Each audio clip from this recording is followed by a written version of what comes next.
사이다 무비튼. 아들 내외와 동거를 시작한 후 며느리가 게으르기 짝이 없는 골칫덩어리란 걸 알게 됐다. 동거를 하게 된 것도 며느리가 아버님 돌아가시고 어머님 혼자 계시는 게 너무 걱정이에요. 그이도 자기가 외아들이라면서 걱정이 많아요. 어머님, 저희랑 동거하시는 게 어때요? 라고 한 게 계기가 되어 진행이 됐는데, 그때만 해도 며느리 아이가 입안에 혀처럼 굴 때라 나는 세상 착한 며느리라고 깜빡 속고 있었다. 하지만 같이 살고 나서 보니 맙소사, 며느리는 집안일에 손 하나 까딱하지 않았다. 결국 두 아이가 이사를 들어온 후로 집안일은 내가 독박을 쓰게 됐다. 며느리는 한 번 꺼낸 물건은 제자리에 돌려놓는 법이 없었고, 서랍장이며 문도 10줄만 알 뿐 닫는 일이 없었다. 옷도 벗은 자리에 그대로 팽개쳐두고 나몰라라였다. 과자 먹다 흘린 부스러기도 치우기는커녕 봉지도 쓰레기통에 넣지 않았다. 더 놀라운 건 샤워하는 꼴을 보기가 힘들다는 점. 속옷은 갈아입는지 벗어놓은 속옷이 여기저기 굴러다녔다. 나는 결벽증까지는 아니지만 깨끗하게 정리하는 걸 좋아해서 며느리가 하는 꼴을 보고 식겁했지만, 뭐라고 하면 잔소리로 들릴 것 같고 갑질한다고 할까봐 처음엔 꾹꾹 참았다.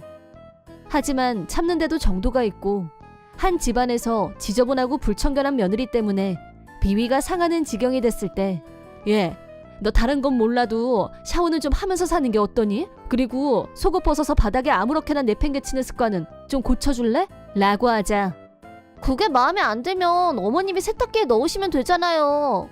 라고 적반하장이었고 아무런 개선의 변화도 없었다. 아들한테 네가 좀 어떻게 해보라고 하자 완전히 며느리 편이 돼서 나만 나쁜 사람이 되고 말았다. 아들 부부를 보면서 얘네들은 이미 이렇게 될 거라는 걸 예상하고 먼저 동거 얘기를 꺼냈다는 합리적인 확신이 들었다. 이 집은 이미 은행 대출도 다 갚았고 얼마 전 리모델링까지 마친 데다 대금도 다 치른 상태였다. 철저한 계산이 숨어있다는 걸 깨달은 순간 머리를 망치로 맞은 기분이었지만 이미 엎질러진 물이었다. 더 이상 같이 살 수 없다고 판단한 나는 며느리에게 미안하지만 더 이상 같이 사는 건 힘들 것 같다. 이 집에서 나가줬으면 한다. 우리는 라이프 스타일이 달라도 너무 다른 것 같다고 하자 갑자기 울면서 아들에게 달려가더니 내가 자기를 구박하고 집에서 쫓아내려고 한다는 식으로 일러바쳤다. 아들은 며느리 말만 일방적으로 편들면서 득달같이 시어머니 갑질은 말만 들었지 우리 엄마가 그럴 줄은 몰랐어. 알고 보니 엄마도 쓰레기였네. 라면서 눈을 부라렸다. 남편과의 소중한 보금자리가 쓰레기통이 되어가는 걸 참을 인자를 수천 번 쓰면서 참았고 청소, 빨래 다 하면서 아들 내외를 모시다시피 했다. 아들이란 놈이 어떻게 저런 말을 입에 담을 수 있는지 기가 차고 억장이 무너졌다. 사태는 그걸로 끝이 아니라 급발진한 며느리가 집안일은 자기에게 독박 씌우고 시어머니가 매일같이 갑질을 일삼더니 짜증나니까 나가라고 했다는 명백한 허위 사실을 동네방네 퍼뜨리고 다녔다. 결국 밖에서 나는 따가운 눈총을 받아야만 했다. 며느리의 횡포로 인해 나는 정신적으로 피폐해지기 시작했다. 하지만 남편과의 추억이 있는 이 집에서 절대 나가고 싶지 않았고 형편없는 아들 부부의 수작에 놀아 나는 멍청한 사람이 되고 싶지도 않았다. 며느리의 횡포를 두고 볼 수만 없었던 나는 아들에게 더 이상은 안 되겠으니 이 집에서 나가달라고 정식으로 말했다. 아들은 결혼 후에 며느리가 학자금으로 빌린 돈이 5천만 원이 있다는 걸 알게 됐는데 그동안 한 푼도 갚지 않는 바람에 이자까지 해서 감당이 안 되는 수준이라며 현재 아들아이 월급은 그 돈을 갚는데 다 들어가고 있다고 했다. 그래서 여기서 나가면 생활이 안 된다고 털어놨다. 그런 사정이 있는 건 몰랐지만 그렇다고 이렇게 계속 가다가는 내가 내 명에 못 죽을 것 같아서 사돈댁에 전화해서 당신 딸 내외 좀 데리고 가달라고 부탁했더니 시집 보냈으니 출가 외인이라며 선을 그었다. 죽으나 사나 그 집 귀신이라면서 철저히 발뺌하면서 생활비 얘기는 더더욱 들은 척도 하지 않았다. 총체적 난관이었지만 나 역시 끈질기게 나가달라고 요구하자 제발 그만 좀 하세요. 그렇게 저희랑 사는 게 싫으면 어머님이 나가시면 되잖아요. 요즘 세상에 시어머니 모시는 사람이 어디 있다고? 라고 적반하장. 누가 누굴 모셨다고 저렇게 핏대를 세워? 모셨으면 내가 니들을 모셨겠지. 하지만 아들아이와 며느리는 한통속이 되어 저 사람 말이 100번 오라. 내가 이 집 외아들에 어차피 내 집 될 건데 난 여기서 살 자격 있어. 엄마가 나가면 다 해결되겠네. 라고 한술 더 떴다. 내 속으로 낳은 자식이지만 이런 수준이라니 어처구니가 없었다. 나는 현역 간호사로 종사하며 여전히 내 수입으로 생활하고 있었다. 그런 반면 무직인 며느리는 집안을 더럽히기만 하는 존재. 내가 그런 며느리에게 이 집을 물려주고 편안히 눈을 감는 일은 상상할 수 없었다. 내가 치우는 것과 동시에 어지럽히는 며느리 때문에 집안은 잠시도 깨끗할 수가 없는 상태였다. 하지만 현재 상황은 2대1. 명백하게 내가 불리했다. 구원투수로 최근에 재택근무로 전환했다는 딸아이에게 잠시 동안만이라도 집에 와달라고 부탁했다. 집에 들어온 순간 딸아이는 거대한 쓰레기통으로 변해버린 집안 풍경을 보고 놀라서 입을 다물지 못했다. 그리고 며칠 후 출장을 갔던 아들아이가 들어오면서부터 화를 내기 시작. 입에서 나온 첫 마디가 저 사람 지금 임신 중이야. 생각이 있으면 조심들 좀 하라고. 난데없이 웬 임신? 나와 딸아이는 에? 벙찌고 말았다. 임신의 임자도 못 들어봤는데 무슨. 딸아이가 먼저 임신한 거 언제 알았어? 출산은 언젠데? 라고 며느리와 아들에게 조목조목 질문하자 반응이 어딘가 구린 냄새가 났다. 우선 출산 예정일이 언제냐는 질문에 황당하게도 내년 겨울에 태어난다고 대답했다. 딸아이와 나는 그 대답에 이건 또 뭔 소리? 라고 반응. 왜냐하면 지금이 6월인데 두 사람 말을 고지고대로 믿는다고 치면 16개월 후에 애가 태어나는 셈이었다. 조사는 들어봤어도 임신기간이 1년 반이란 말은 난생 처음. 당연히 진짜 임신이 맞냐고 따지자 사실은 임신한 게 아니라고 자백. 거짓말이 들키자 실은 유산했다고 말을 뒤집었고 아들아이는 유산이라니 라며 화들짝 놀랐다. 아들아이는 임신했다고 하길래 지극정성으로 위하는 중이었다고 했다. 그래놓고 우리한테는 임신 사실을 알리지 말라고 함구령을 내렸다는 거였다. 거짓말을 거짓말로 덮으면서 넘겨오다가 자폭한 며느리는 임신했다고 하면 아무것도 안 하고 가만히 있어도 될 줄 알았다고 했고 아들아이는 왜 자기까지 속였냐면서 길길이 날뛰기 시작했다. 그러거나 말거나 그건 니들 사정이고 내 집에 들어와서 벌인 작태는 용서가 안 되니 닥치고 제발 나가달라고 두 사람에게 다시 명령했다. 만약에 이래도 안 나가면 이 집을 팔아서라도 니들 짐은 버려버릴 거라고 딸아이가 엄포를 놓자 그제야 나가겠다고 아들아이가 항복 선언을 했다. 어디로 나가나 했더니 결국 며느라이 친정으로 쑤시고 들어가서 기생충 노릇 중이라고. 안물안궁이지만 이번엔 며느리 친정집이 쓰레기통으로 변신 중이라고 한다. 다행이라면 학자 용자금은 며느리더러 갚으라고 해서 강제적으로 아침부터 저녁까지 일을 한다는데 매일 징징거리면서 그만두고 싶다는 말을 반복하고 있다고 한다. 게다가 우리 집에서 기생하는 동안 들어간 생활비를 딸아이가 계산했고 사위가 총대를 메고 며느리를 찾아가서 매달 변상금을 받아오고 있다. 사위는 격투기 선수로 남다른 외모의 소유자, 아들을 비롯한 며느리 사돈 내외는 벌벌 떨면서 매달 돈을 갚고 있다. 아들 내외에게 변상받은 돈으로 업체에게 청소를 맡긴 후 집안은 다시 깨끗하게 변모. 남편과 둘이 살던 때의 모습을 되찾았다. 진즉에 딸아이에게 도움을 청할 걸 그랬다는 생각이 저절로 들 정도로 딸하고 사위에게 정말 큰 신세를 지었다. 그 보답으로 두 사람에게 여행 선물이라도 할 생각이다. 한편 아들은 사돈댁에서 네가 무능한 인간이라 멀쩡한 우리가 이 꼴을 당하고 있지 않냐며 장인 장모에게 구박당하고 있다면서 앞으론 잘할 테니 다시 들어가서 살게 해달라고 우는 소리를 하고 있다. 말 같지도 않은 소리다. 게으른데 교활하기까지 한 며느리에게 속아 넘어간 얼간이 아들. 속상하지 않다면 거짓말이지만 나도 더 이상 그런 아들을 보고 싶지 않다. 이번 영상은 어떠셨나요? 재밌게 보셨다면 구독, 좋아요에 댓글까지 달아주시면 감사하겠습니다. 그럼 다음 영상에서 만나요.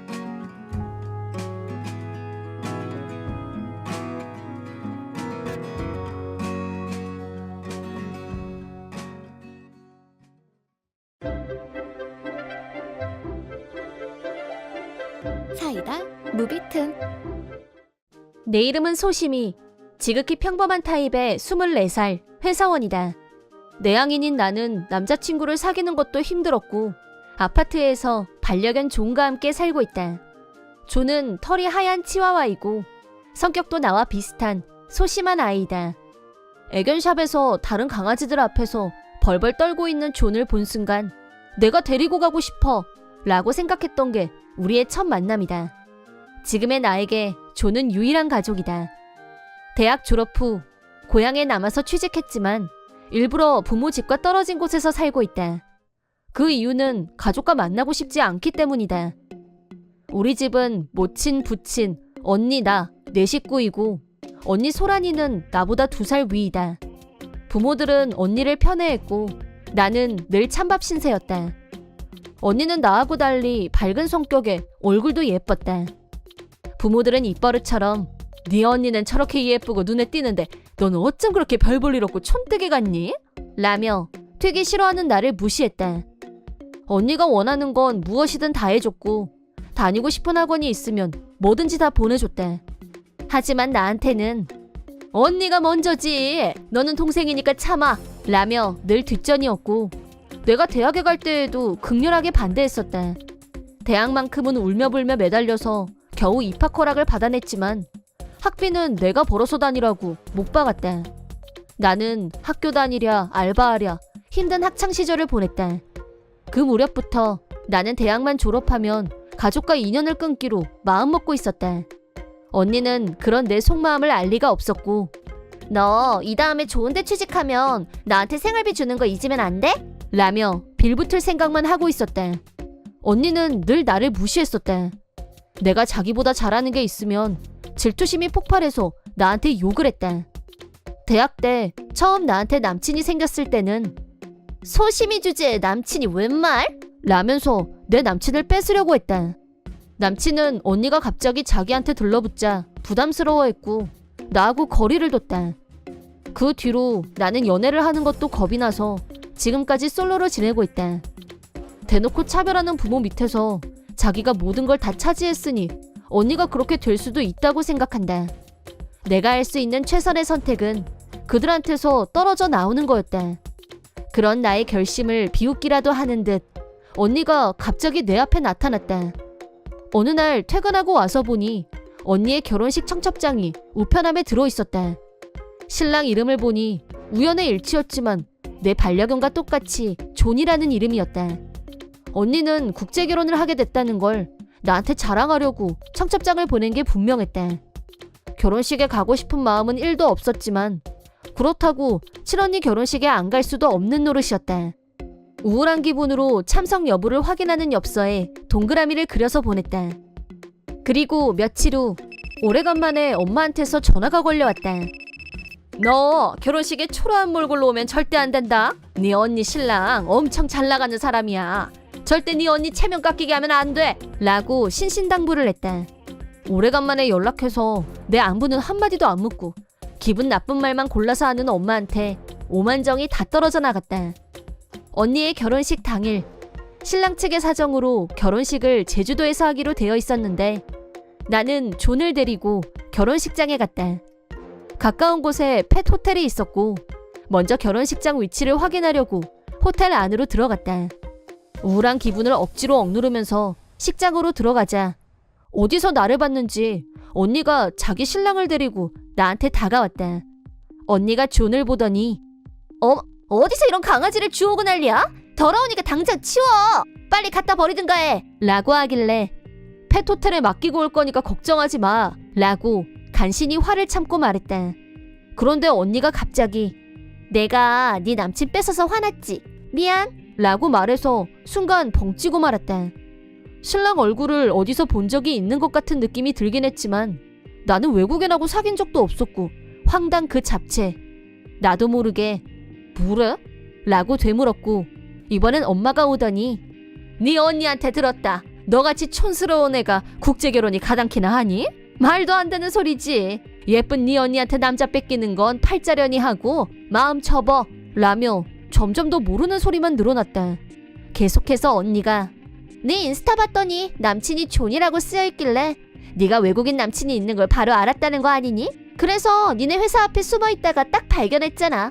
너하고 존이 얘기하는 거. 그래서 내가 뺏었다 이 말이야. 라며 상황을 설명했다. 인스타에 반려견이란 말 대신 존을 남친이라고 한 적이 있긴 하지만 언니가 자기 신랑을 왜 내 남친이었다고 생각하는지 그 부분이 이해가 안 갔다. 열심히 기억 회로를 뒤져서 언니 옆에 있는 남자를 떠올려봤다. 3개월쯤 퇴근하고 회사 앞을 걸어 나오는데 어떤 외국인이 나한테 말을 걸어왔다. 그 남자가 바로 오늘 언니랑 결혼할 사람이었다. 그때 분명히 예뻐요. 나랑 같이 술 마시러 가요. 라고 작업을 걸어왔었는데 갑자기 모르는 남자가 나타나서 이상한 소리를 하길래 너무 무서워서 저 바빠요. 라고 하고 피하기 바빴다. 하지만 남자는 끈질기게 술 마시러 가자. 내가 쏠게. 라면서 치근덕거렸고 그때 뿌리치느라 고생했던 게 생각났다. 그 장면을 언니가 우연히 목격하고 완전히 착각했었다는 걸 알게 된 나는 사실대로 말해줘야겠다고 생각했다. 내가 말한 남친은 내 반려견 존을 말한 거야. 라고 하자 언니는 뭐래니? 라며 황당한 표정을 지었다. 그 순간 언니 신랑이 급 당황한 얼굴로 그게 라고 끙끙거리면서 언니 표정을 살폈다. 이상 분위기를 감지한 언니가 이게 어떻게 된 거야? 라며 화를 냈다. 언니 신랑은 언니가 뭘 착각하고 있는지 다 알면서도 내 남친인 척 언니의 유혹을 즐긴 모양이었다. 자기가 완전히 속았다는 걸 알게 된 언니는 왜 그랬냐며 신랑한테 마구 쏘아댔다. 그러자 네가 너무 예뻐서 그랬어. 그래야 네가 나를 계속 꼬실 테니까 나도 어쩔 수 없었어. 라며 변명을 늘어놨다. 단순한 언니는 그런 거면 뭐 어쩔 수 없지. 내 미모가 문제였네. 라며 바로 기분이 풀렸고 신랑을 용서했다. 그러더니 나한테 대고 미안한데 너는 축의금만 내고 그만 가봐. 지저분한 강아지를 안고 다니는 꼴을 본 이상 찝찝해서 안 되겠어. 라면서 나를 깔아뭉개서 통쾌한 듯 웃었다. 나는 내 반려견한테 지저분하다는 사람한테 내가 축의금을 왜 줘? 제발 다시는 나한테 연락하지 마. 라고 경고한 후 식장에서 나왔다. 불필요한 시간 낭비를 하게 된 게 너무 화가 났지만 존과 함께 짧은 여행을 즐기고 돌아가기로 했다. 며칠 후 별 생각 없이 텔레비전 뉴스를 켰는데 어디서 많이 본 얼굴이 화면에 등장했다. 그건 언니의 신랑이었다. 뉴스 내용은 결혼 사기로 총액 20억을 챙긴 범죄 그룹이 체포됐다는 거였다. 언니와 결혼식을 마친 신랑은 축의금을 몽땅 다 들고 날랐고 연락이 두절됐다. 결혼식 비용은 언니와 부모님이 먼저 다 지불한 상태였고 돈을 뜯겼다는 걸 알게 된 언니가 경찰에 신고했다. 조사 결과 사기 그룹을 일제히 체포하게 됐다고 한다. 하지만 축의금은 이미 다 노는데 탕진한 후였고 언니는 10원 한 장 회수하지 못했다. 결과적으로 언니와 부모님은 결혼식 비용을 날린 셈이 됐고 하객들에게 받은 축의금도 자비로 돌려줘야 했기 때문에 전 재산을 다 날리고 말았다. 빈털터리가 되자 부모들은 태도가 싹 달라졌는데 그렇게 예뻐하던 언니를 구박했다. 결혼식에 왔던 하객들 모두가 언니가 결혼 사기를 당했다는 사실을 알게 되자 언니의 자존심은 땅에 떨어졌고 아무도 안 만나려고 했다. 부모들마저 자기를 냉랭하게 대하자 삶의 의욕을 잃은 언니는 그나마 장점이었던 밝은 성격마저 잃어버리고 은둔형 외톨이가 되고 말았다. 직장도 안 다니고 집에서 폭음, 폭식으로 스트레스를 해소한 결과 체중 급 증가. 남자들한테 어필할 자신마저 잃은 언니는 완전히 침몰하고 말았다. 한편 나는 SNS에 올린 존의 사진이 화제를 모으면서 사진첩을 내게 됐다. 덕분에 큰 수입을 얻게 됐고 전보다 생활 수준이 올라갔다. 그뿐 아니라 사진집 출판을 계기로 출판사 사장님과 친해졌는데 연인 관계로 발전하게 됐고 행복한 시간을 보내고 있다. 더 이상 언니한테 방해받을 일도 없을 것 같고 이번만큼은 마음 놓고 데이트를 즐길 수 있을 것 같다. 앞으로는 내 행복만 생각하면서 매사를 긍정적으로 인생의 큰 한 걸음을 나아가고 싶다는 생각이다. 이번 영상은 어떠셨나요? 재밌게 보셨다면 구독, 좋아요에 댓글까지 달아주시면 감사하겠습니다. 그럼 다음 다음 영상에서 만나요.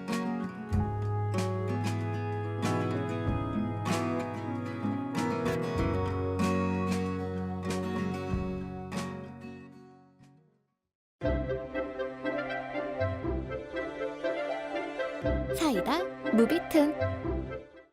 내 이름은 가정이. 35살의 전업주부이다. 취미를 살려서 집에서 일하면서 수입도 얻고 있다. 남편 왕재수도 동갑인 35살 회사원이다.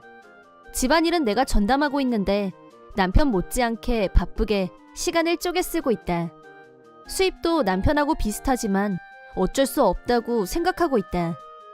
대신 출퇴근하는 시간이 없다는 장점이 있었고 그 시간을 유용하게 청소며 빨래하는 데 쓰고 있다. 남편과는 3년 전에 결혼했는데 아이는 아직 없었다. 결혼 전까지 남편은 세상 자상한 남자였다. 내가 요리를 하면 설거지는 자진해서 했고 내가 하는 말을 늘 진지하게 들어줬다. 하지만 결혼하고 시간이 지나면 지날수록 남편은 폭력적으로 변했다. 한번 기분이 상하면 감당하기 힘들 정도로 거칠게 행동했고 언어적 폭력도 심각했다. 특히 최근에는 회사에서 일이 잘 안 풀리는지 나한테 화풀이하는 일이 늘어났다. 그럼에도 불구하고 아직 부부관계를 유지하고 있는 건 불같이 화를 낸 후에 남편이 항상 사과했기 때문이었다. 이 시기만 넘기면 남편도 다시 자상한 사람으로 돌아올 거야. 그렇게 믿고 있었다. 그런데 최근 1년 동안은 한바탕 난리를 치고도 사과조차 하지 않았다. 사과는커녕 나에 대한 폭력이 더욱 심해졌다. 남편이 회사에서 기분이 상하는 일이 생길 때마다 나를 화풀이 대상으로 삼는 경향이 점점 더 심해졌다. 저녁 때 집에 들어온 남편은 평소보다 한층 더 기분이 안 좋아 보였다. 에이씨, 감히 내 여름 상여금을 깎아? 꼭 사고 싶은 게 있었는데 계획이 다 틀어졌잖아. 이게 다 너 때문이야. 하는 일마다 꼬여. 그게 왜 내 책임이야? 노트북을 두드리고 있던 나는 일손을 멈추고 남편한테 따졌다. 네가 집에서 뒹굴거리고 있는 거 보면 속이 터져서 스트레스를 바로 받는다고. 그래서 내가 오늘 회사에서 안 해도 되는 실수까지 저질렀잖아. 그게 대체 나랑 무슨 상관이 있어? 그리고 나 집에서 뒹굴거리는 사람 아니야. 나 지금 일하던 중이야. 그리고 집안일도 내가 혼자서 전부 다 하는 거 몰라서 그래? 재택근무 조그만한 거 갖고 생색내지 마. 그리고 집안일은 원래 여자 일이야. 당연히 해야지. 맨날 그 소리면 나중에 해. 납기 오늘까지야. 납기 같은 소리 하고 있네. 컴퓨터 갖고 깨작거리는 것도 일이라고? 일이라는 건 나처럼 양복 입고 회사에 출근해서 일하는 사람한테나 쓰는 말이야. 파자마 차림에 컴퓨터나 두드리고 있는 게 노는 거지. 넌 그 정도 구분도 못하냐? 참다 못한 나는 노트북을 들고 의자에서 일어났다. 내가 차라리 주방에 가서 일하고 만다. 주방에서 왜 그걸 해? 정신사납게. 그럼 나더러 어쩌라는 건데? 그럼 화장실에서 해. 너한테는 변소가 딱이다. 아예 거기서 먹고 자고 다 해. 지저분한 꼬락선이 내 눈에 안 띄게. 그래, 좋아. 화장실로 가라면 못 갈까봐? 비웃으려고 던진 말이었는데 내가 순순히 그러겠다고 하자 남편은 김이 빠진 것 같았다. 나는 아예 화장실에서 진을 치기로 작정했다. 시키는 대로 내가 화장실에 틀어박혀 있자 후회하게 된 사람은 남편이었다. 나중에 친구들한테 말했더니 똥줄 꽤나 탔겠다면서 명당에 꽂아줬다고 배꼽을 잡고 웃었다. 남편은 내가 말만 그렇게 하는 거라고 생각하고 한껏 나를 비웃고 있었다. 큰 소리로 비웃더니 밖으로 나가는 것 같았다. 내가 만들어 놓은 건 일부러 안 먹고 밖에서 저녁을 먹으러 나간 것 같았다. 내가 밥을 안 하면 뭐라고 잔소리를 했지만 그걸 먹는 일은 거의 없었다. 이런 남자랑 사느니 차라리 이혼을 하고 말지. 나 혼자 사는 게 훨씬 낫겠다. 남편이 없는 사이 화장실에서 생활할 태세를 갖췄다. 먼저 화장실 청소를 철저하게 실시. 남편 잔소리에 매일 청소를 해서 먼지 하나 없었지만 더욱 깨끗하게 만들었다. 화장실로 내 생활 필수품을 전부 옮겼다. 노트북은 물론 통장 같은 귀중품을 포함 필요한 건 다 가져다 놨다. 짐 열쇠랑 신발도 갖다 놓는 게 좋겠어. 내 체격이면 화장실에 있는 작은 창문으로 얼마든지 드나들 수 있었다. 물론 음료수와 먹을 것도 빼놓을 수 없었다. 준비를 마친 후 안에서 문을 걸어 잠갔다. 좋아. 이왕 이렇게 된 거 누가 이기나 어디 해보자고. 폭력성 발언도 녹음해서 증거로 남겨둬야 돼. 남편이 들어왔는지 밖에서 소리가 들렸다. 그 여편네 드디어 집에서 나갔네. 중늙은이가 집에 없으니까 집이 참 쾌적하네. 내가 중늙은이면 당신도 중늙은이야. 동갑인데. 응? 뭐야? 어디서 듣고 대답하는 거야? 남편이 나를 찾으러 주방이며 베란다로 왔다 갔다 하고 있는 걸 발소리로 짐작했다. 당신이 아까 나가기 전에 나한테 뭐라고 했는지 벌써 까먹었어? 나 앞으로 화장실에서 먹고 자고 할 거야. 뭐라고? 너 진짜 화장실에서 살겠다는 거야? 거기가 너한테 딱인 장소인 건 인정인데 괜히 똥꼬지 부리지 말고 싹싹 빌면 내가 용서해 줄 수도 있어. 나 신경 쓸 필요 없어. 2시간 후 남편은 다급한 목소리로 화장실 문을 두드렸다. 야! 당장 문 열어! 여기 사람 있어요. 나는 느긋한 목소리로 대답했다. 몇 번을 두드려도 내가 문을 열지 않자 남편은 몸으로 문을 열려고 시도했다. 야! 당장 이 문 못 열어? 화장실 문은 어찌나 튼튼하던지 남편이 별짓을 다해도 끄떡도 없었다. 사람 있다니까. 마침내 남편은 비명소리와 함께 화장실에서 멀어져가는 소리가 들려왔다. 싸다 싸! 라고 외치면서 현관문을 박차고 나가는 소리가 들려왔다. 아마도 근처 공원 화장실로 뛰어간 게 아닐까 싶다. 화장실은 의외로 쾌적하고 있을만했다. 기분 나쁜 소리를 해대는 남편도 없고 내 일에 방해도 안 받고 화장실이 편한 게 아니라 지금까지 내가 극한 생활을 했던 건지도 모르겠다. 컴퓨터 작업은 예상보다 빨리 끝났다. 배가 고프네. 저녁은 뭘 먹을까? 화장실 문을 열려고 했지만 꿈쩍도 하지 않았다. 아무래도 남편이 화장실 문을 뭘로 막은 것 같았다. 내가 문을 못 열게 무거운 걸로 입구를 막아놓은 게 분명했다. 화장실에서 못 나오게 해놓고 나한테 항복을 받아낼 작전이다 이거지? 하지만 나는 그 정도 수는 이미 읽고 있었다. 남편 체격으로는 불가능하겠지만 나라면 화장실 작은 창문으로 얼마든지 출입이 가능했다. 신발을 챙기고 있는데 남편 목소리가 들려왔다. 어때? 너도 당해보니까 알겠냐? 아마도 내가 손잡이를 돌리는 소리를 듣고 밖으로 나오려고 한 걸 알고 있는 것 같았다. 너 거기서 먹지도 마시지도 못하고 한번 버텨봐. 그 좁은 데서 잠이나 잘 수 있겠어? 이게 다 자업자득이야. 고집 부리지 말고 진즉에 사과하라고 할 때 하지. 그럼 내가 용서해줬을 거 아니야. 너 똑바로 반성해. 남편의 고함 소리가 화장실 문 너머로 들려왔고 침실 쪽으로 가는 것 같았다. 나는 화장실 창문으로 밖으로 나왔다. 신발도 있고 지갑도 있고 오래간만에 혼자서 외식이나 할 생각이었다. 집에 오니 꽤 늦은 시간이 되어 있었다. 정말 오래간만에 혼자만의 저녁 시간을 마음껏 즐겼더니 생각보다 시간이 꽤 많이 지나 있었다. 집안의 불이란 불은 다 꺼져 있길래 현관으로 들어왔다. 현관문은 잠겨 있었지만 나는 열쇠를 갖고 있었기 때문에 아무 문제 없었다. 여유 있게 샤워를 했다. 원래부터 남편과는 각방을 쓰는 사이였다. 잠은 물론 침대에서 잤다. 남편이 일어나는 시간을 알고 있기 때문에 그것보다 1시간 일찍 일어나기로 했다. 다음 날 토스터기로 빵을 굽고 내가 좋아하는 커피 메이커로 모닝커피를 내리고 천천히 커피 맛을 음미했다. 화장실 앞에는 내가 예상했던 대로 벽장에 있는 책꽂이로 화장실 문을 완전히 막아놓은 상태였다. 가정폭력의 증거물로 충분하다고 판단, 인증샷 촬영, 몇 가지 필요한 물건을 더 챙겨서 다시 창문을 통해 화장실로 들어갔다. 잠시 후 남편이 일어나서 움직이는 소리가 들려왔다. 뭐야? 화장실 앞에 이런 게 왜 있어? 참 내가 갖다 놓은 거지. 아직 잠이 덜 깼는지 눈 뜨고 잠꼬대 혼자서 횡설수설했다. 너 죽을 맛이지? 반성했어? 하룻밤 있어 보니까 후회 막급이지? 천만에. 당신 얼굴 보는 것보다 난 여기가 훨씬 좋은데? 뭐가 어째? 남편은 혼자서 한참 소리소리 지르더니 출근을 했다. 나는 다시 창문으로 나와서 현관문을 열고 집 안으로 들어왔다. 남편이 없는 사이 나 하고 싶은 대로 다 했다. 이런 생활을 한 일주일쯤 했더니 가정폭력 증거가 만족할 만큼 모아졌다. 변호사도 만났고 친정과 시댁에 이혼하겠다는 말씀도 드렸다. 화장실에 갇히다니 너무 끔찍하다라며 모두들 나를 동정했다. 사실 나는 이 상황을 충분히 즐겼지만 말이다.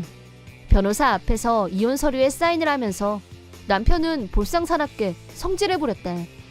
그런 건 그냥 부부싸움이지 무슨. 들어가란다고 진짜 들어가는 사람이 어딨냐? 개그를 다큐로 봤냐고. 이제 와서 장난이었단 식으로 말해봐야 소용없어. 난 증거 다 있어. 녹음 파일을 재생하자 남편 어깨에서 힘이 빠졌다. 이혼이 성립됐다. 전 남편 왕재수에게 가정폭력으로 위자료 1,000만 원을 청구했다. 아내를 화장실에 가뒀다는 게 이슈가 됐는지 사람들의 주목을 받았고 전 남편 회사에도 소문이 쫙 퍼졌다. 결국 회사 다니기가 불편했는지 퇴사했다고 한다. 실업자가 된 전 남편은 공중변소 크기의 아파트에서 지저분하게 혼자서 살고 있다고 한다. 이번 영상은 어떠셨나요? 재밌게 보셨다면 구독, 좋아요에 댓글까지 달아주시면 감사하겠습니다. 그럼 다음 영상에서 만나요.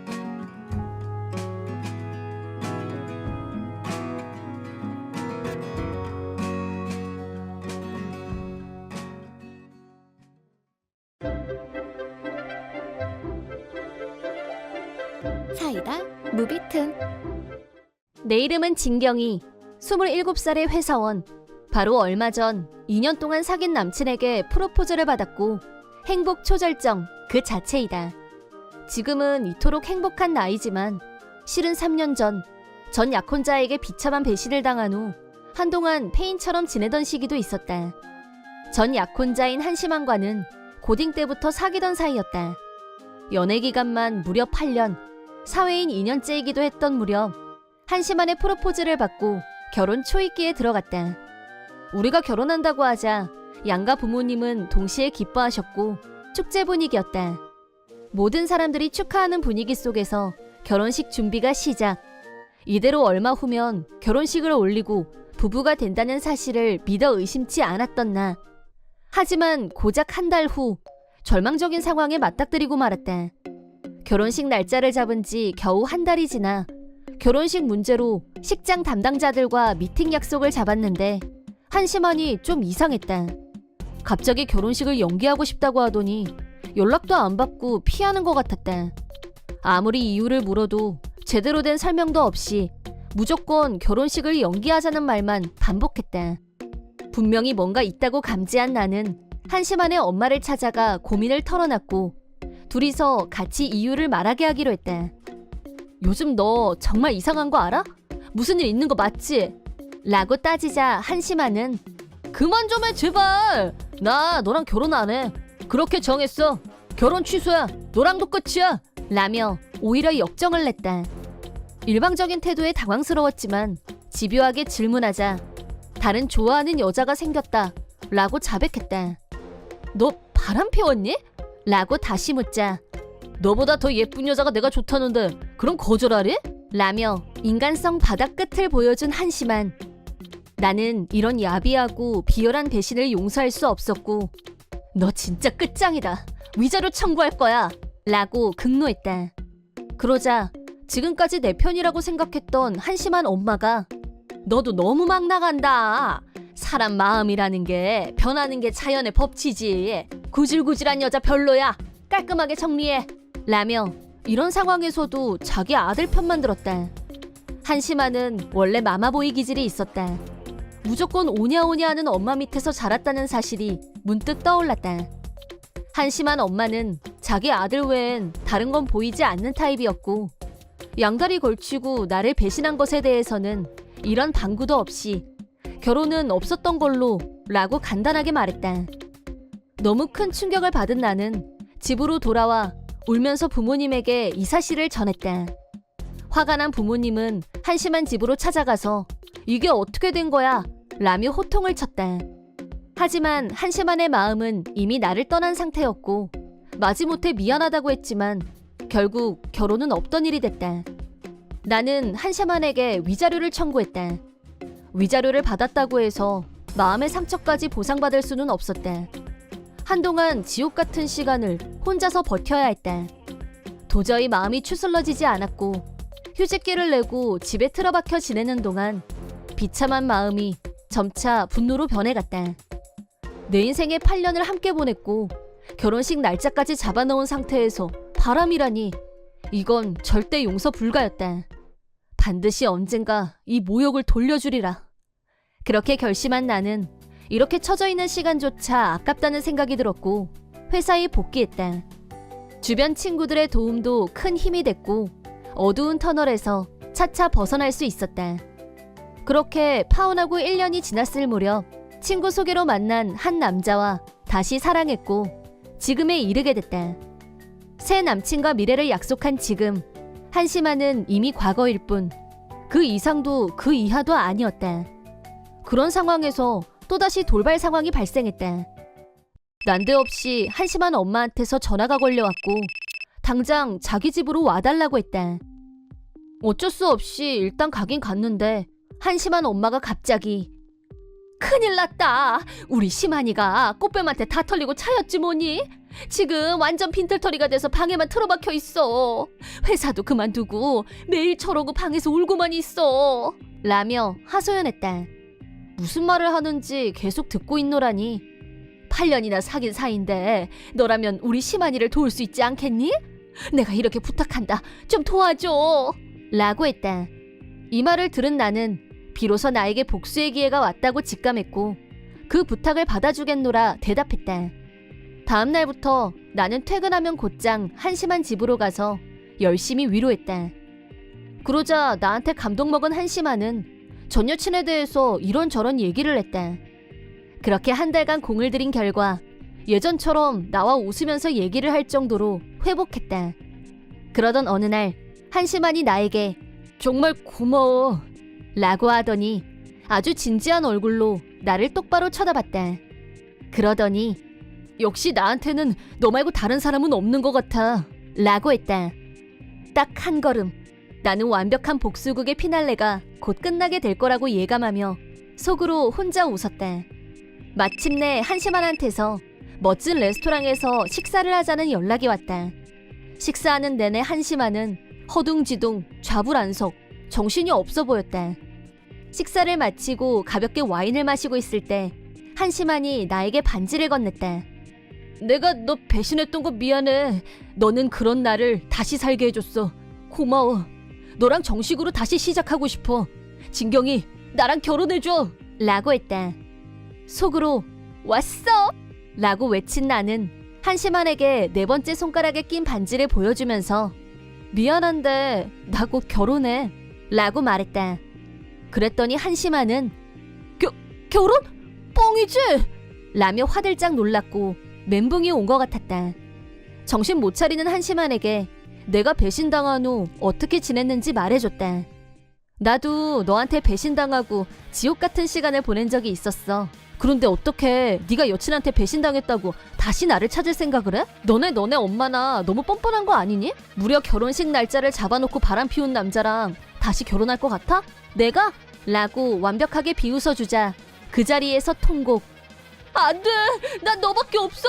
제발 나랑 결혼해줘! 라고 울면서 내 팔을 잡고 늘어지는 한심한. 옆에 있는 손님들의 시선이 일제히 우리 쪽을 향하고 있다는 사실을 깨달은 나는 너무 창피했다. 분명히 말하지만 거절이야. 난 사랑하는 사람이 있어. 너네 집에도 인사 안 갈 거야. 잘 있어. 라고 인사하고 나왔다. 그 뒤로도 한심한이 계속 라인을 보내왔지만 차단해버렸다. 한심한 엄마도 나한테 전화해서 고래고래 소리를 질렀다. 전화에 대고 나는 아드님이 어떤 짓을 했는지 잘 생각해 보시고요. 아들 교육을 다시 하는 게 좋을 듯 합니다. 라고 야무지게 조언한 후 착신겁으로 마무리. 그 뒤로 한심한 모자와 엮이는 일은 두 번 다시 없었다. 예상대로 한심한은 나한테 차인 충격이 상당했는지 은둔형 외톨이 생활로 다시 돌아갔다고 한다. 하지만 한심한 엄마는 내가 한 말이 효과가 있었는지 문 꼭 닫고 방에서 나올 생각도 안 하고 있는 한심한에게 뿌린 대로 거둔다는 말 몰라? 자업자득이니까 궁상 떨지 말고 나가서 일해! 라고 따끔한 말로 아들을 야단치기 시작했다. 하지만 27년 동안 오냐오냐에만 길들여진 한심한에게는 아무 효과가 없었다. 오히려 야단 맞을 때마다 거칠게 반항했다. 마침내 자기 분노를 폭력적으로 분출. 집에서 감당할 수 있는 수준을 넘어버렸고 감당이 안 된 한심한 엄마는 경찰에 신고하는 일도 빈번했다. 툭하면 경찰이 출동하자 동네 사람들 입에 자주 오르내렸고 한심한 가족은 완전히 고립되고 말았다. 동네 사람들 눈치가 보였는지 야반 도주하다시피 이사를 가버렸다는데 어디로 갔는지는 아무도 모른다. 직장도 안 다니고 은둔형 외톨이가 된 한심한 때문에 앞으로 가족이 겪을 고통은 말로 다 못할 것이다. 소문에 의하면 한심한 가족은 인적 드문 시골로 이사했고 쥐죽은 듯이 살고 있다고 한다. 한심한은 정신과 치료를 받고 있다는데 약물 치료를 통해 난동을 부리는 걸 억제시키고 있다고 한다. 다시 사회로 복귀하려면 생각보다 긴 시간이 필요할 것 같다는 느낌적인 느낌. 한편 나는 남친과 예정대로 무사히 결혼식을 마쳤고 행복한 신혼생활을 만끽 중이다. 파혼의 기억이 떠올라 새 출발에 대해 막연한 불안감도 있었지만 무사히 결혼식을 마쳤을 때에는 울컥하면서도 한없는 위안을 얻었던 기억이 난다. 결혼 후 반년 정도가 지나 임신한 사실을 알게 됐고 남편과 나는 서로 껴안고 좋아했다. 힘들었던 과거를 이겨냈기에 오늘의 행복을 얻을 수 있었다고 믿는다. 그때 다시 일어설 수 있게 도와줬던 모든 이들에게 감사한다.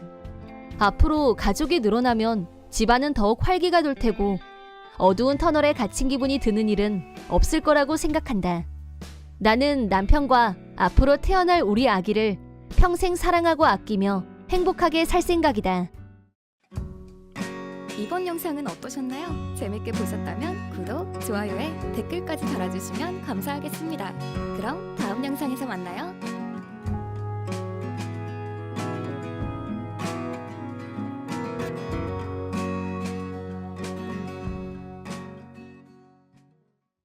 나는 원래는 시부모님과 따로 살고 있었는데 시어머니가 사고로 다리를 다치는 일이 있었고 그 일로 인해 걱정된 나머지 동거를 결정하게 됐다.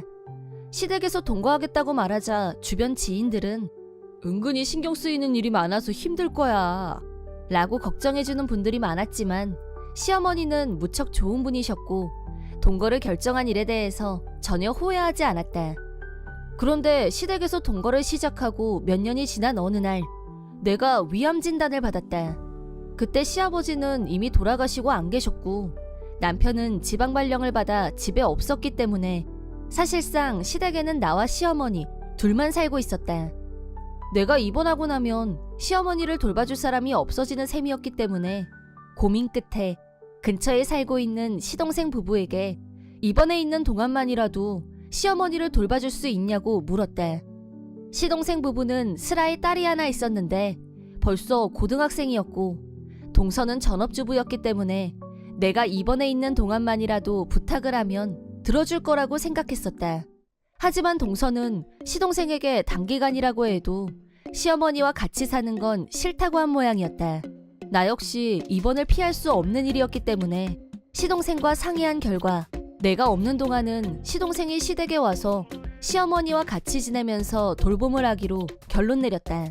시동생이 오기로 한 건 다행이지만 동서는 자기 친정 부모님과 절연한 지 오래된 걸로 알고 있고 자기 딸을 출산했을 때 산후조리도 시어머니가 다 하셨다. 한 가지 더 덧붙이자면 시동생이 회사에 사표를 내고 경제적으로 잠시 어려웠던 적이 있는데 동서는 절대 나가서 일하고 싶지 않다면서 시동생과 마찰이 있었다. 그때 도움을 준 사람도 시어머니였다. 자기가 힘들 때마다 시어머니 도움으로 이겨냈으면서 내가 암이라서 입원한다는데도 시어머니 모시기 싫다고 완강히 버티는 동서한테 솔직히 부하가 치밀었다. 내가 생각한 걸 시동생도 생각했는지 받을 때는 좋다고 넙죽넙죽 받아놓고서 단 며칠도 싫다고 하는 게 무슨 태도냐, 넌 인지상정도 모르냐며 크게 싸운 모양이었다. 그 일로 기분이 상했는지 동서는 입원 중인 나한테 전화로 잔뜩 화풀이했다. 이게 다 내가 황당한 부탁을 해서 부부 사이가 나빠진 거라며 화를 냈다. 동서의 전화를 받았을 때 나는 암 수술을 앞두고 극도의 불안과 공포 속에 있었고 분노를 표출하는 동서에게 뭐라 대꾸할 기력도 없었다. 이 일로 원래부터도 별로 친하다고 할 수 없었던 동서와는 완전히 벽을 쌓고 지내게 됐다. 그렇게 몇 년이 지나 시어머니가 노화로 돌아가시고 상속 문제까지 다 정리되고 몇 달이 지났을 무렵 벼랑간 시동생 부부가 이혼하고 갈라섰다. 동서와는 시어머니 돌봄 문제로 각을 세운 후 얼굴도 안 보고 지냈기 때문에 두 사람 사이가 어떤지도 몰랐고 이혼 사유는 전혀 감이 오지 않았다. 그런데 자식이라고는 하나뿐인데 시동생의 친자가 아니라는 거였다. 충격이었다. 시동생 말을 들어보니 딸아이가 초등학교에 들어간 후 자기하고 닮은 구석이 하나도 없는 게 이상할 정도로 신경 쓰여서 견딜 수 없었다고 한다. 그런 자신을 질책하며 아이를 사랑하려고 노력했지만 딸아이가 중학교에 올라간 후로는 시동생한테 공격적으로 변했고 동서와 둘이 한편이 돼서 시동생을 따돌리고 무시하는 일이 비일비재했다고 한다. 그러다 보니 설마 하는 생각이 들기 시작했고 몰래 DNA 검사를 의뢰한 결과 전문 기관으로부터 친자관계가 아니라는 결과를 통보받았다는 거였다. 충격적인 사실을 알고 난 후 이혼을 고민했지만 이미 딸아이는 몇 년 후면 성인이 될 텐데 속여서 살아온 인생이 억울하고 비참할 뿐이었다. 그래서 속으로 최고의 복수를 해주리라 결심하고 때를 기다렸다고 한다. 그러던 어느 날 오래오래 사실 거라고 믿었던 시어머니가 돌아가시면서 상황이 급변했다. 시동생이 슬퍼하고 있을 때 시어머니의 죽음 따위엔 아무 관심도 없고 유산에만 정신이 팔려있는 동서와 동서 딸을 보면서 이때라는 생각이 들었다고 한다. 시어머니는 시아버지가 돌아가셨을 때 받은 유산뿐 아니라 부유한 친정에서 받은 재산까지 우리에게 남기셨다. 실은 살고 있던 시댁집도 처음부터 시어머니 명의였다. 현금도 10억이 넘는 거금이 상속됐기 때문에 세금을 내고 난 후에도 남편과 시동생 앞으로 적지 않은 금액이 상속됐다. 일단 그 사실을 동서한테 알려서 기분을 들뜨게 만들어 놓은 후 동서의 부정행위 증거인 친자검사 결과와 아직도 몰래 계속하고 있던 불륜관계 증거까지 한꺼번에 터뜨린 후 이혼을 요구했다고 한다.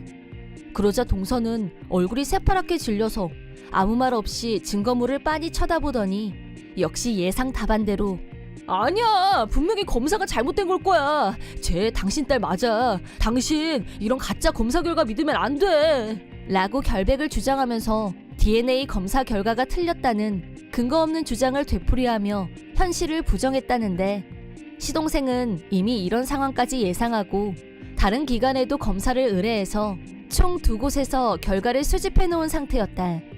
2곳 모두 친자가 아니라는 똑같은 결과를 보내왔다. 마침내 시동생의 복수가 시작.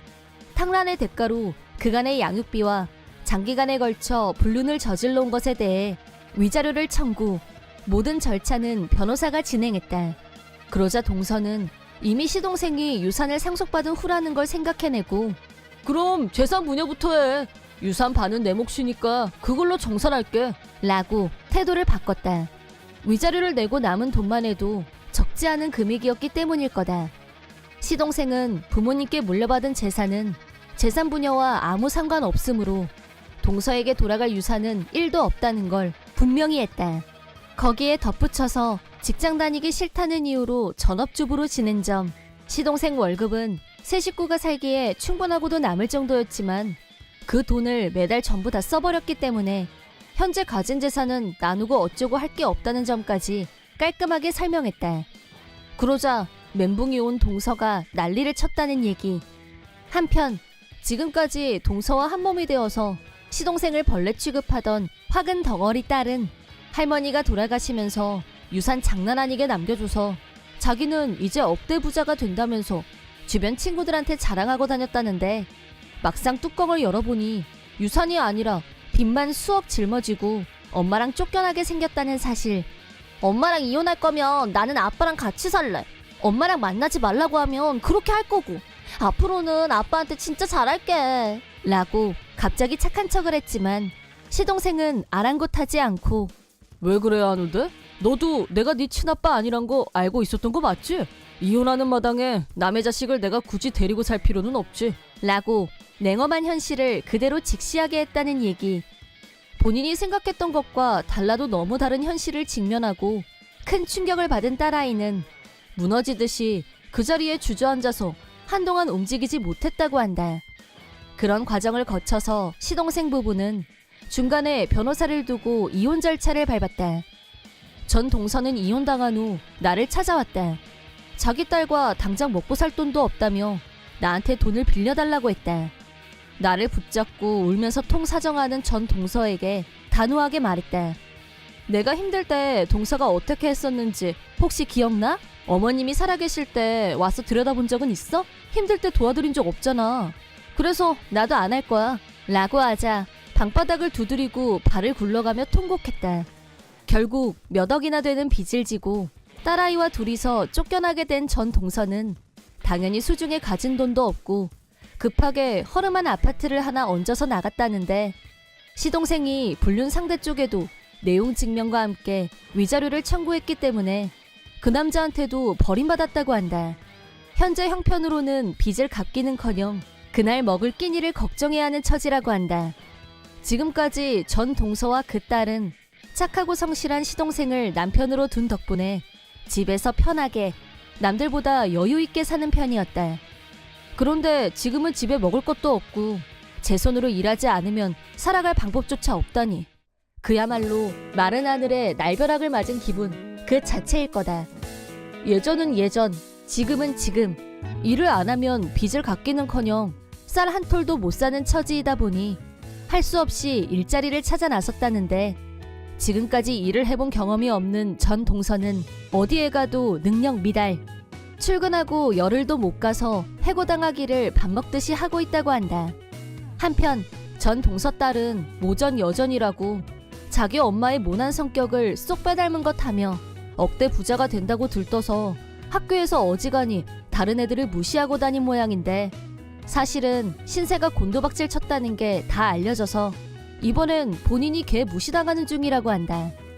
형편이 그렇다 보니 전 동서 딸은 대학교 진학을 포기해야 하는 게 기정사실이 됐다. 졸지에 가고 싶었던 대학을 포기하고 고졸자로 사회에 나와야만 하는 상황이 된 것이다. 딸아이 인생이 마구 꼬였지만 전 동서는 가는 곳마다 해고를 당했고 지금은 빌딩, 대형 마트 등의 화장실 청소원으로 들어가서 죽지 못해 일하고 있다고 한다. 하지만 시동생이 청구한 위자료는 몇 억이 넘는 금액이고 아마 죽는 날까지 지금보다 더 나은 생활을 하게 될 거란 희망은 없어 보인다. 모든 것은 자업자득일 뿐이다. 시동생은 전 동서의 불륜을 이미 몇 년 전부터 알고 있었기 때문인지 훌훌 털고 오히려 지금이 더 잘 지내는 것처럼 보인다. 시동생은 본래 성격이 참 좋았다. 앞날은 모르는 거지만 시동생을 알아봐주는 사람이 나타나길 기대한다. 내 이름은 정상인 29살의 회사원이다. 현재는 싱글이지만 실은 3년 전에 이혼한 전력이 있다. 전처와는 24살 때 결혼했고 결혼 생활은 겨우 2년 만에 마침표를 찍었다. 아내가 말한 이혼 사유는 내가 바쁘다는 이유로 가정을 등한시했기 때문.